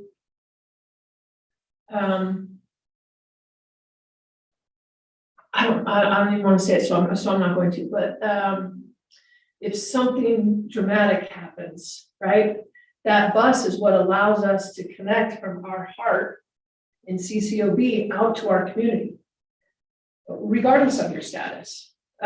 So it's an all-purpose fund wrap. We're going to have we've had some folks say that they want to sponsor it. In the past that they wanted to pay for the bus. But then we get into all of the, then it's wrapped with not local businesses, but the big businesses, right? So kind of like the competition that we did that was super cool. I don't know if you guys have noticed all the electrical boxes. Are you guys noticing all the really super fun electrical boxes? Something like that on the community bus. And it's going to be EV. Did we say that already? Yeah.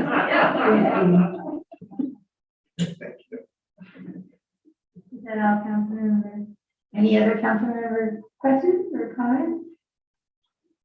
Awesome. Well done, everyone. Thank you so much for the These folks that are out in the audience, really. Thank you all. Yeah. And I just want to, that's all we have for the study session, but just want to remind council that Friday, 6 p.m. is the tree lighting, and we have a part to play. We sing Christmas carols, sort of, and you have to get here at 5:30 to change into your costume. You're all going to be dressed as elves. Just kidding. All right, that concludes the agenda items for tonight's study session. There being no further business, the study session is adjourned.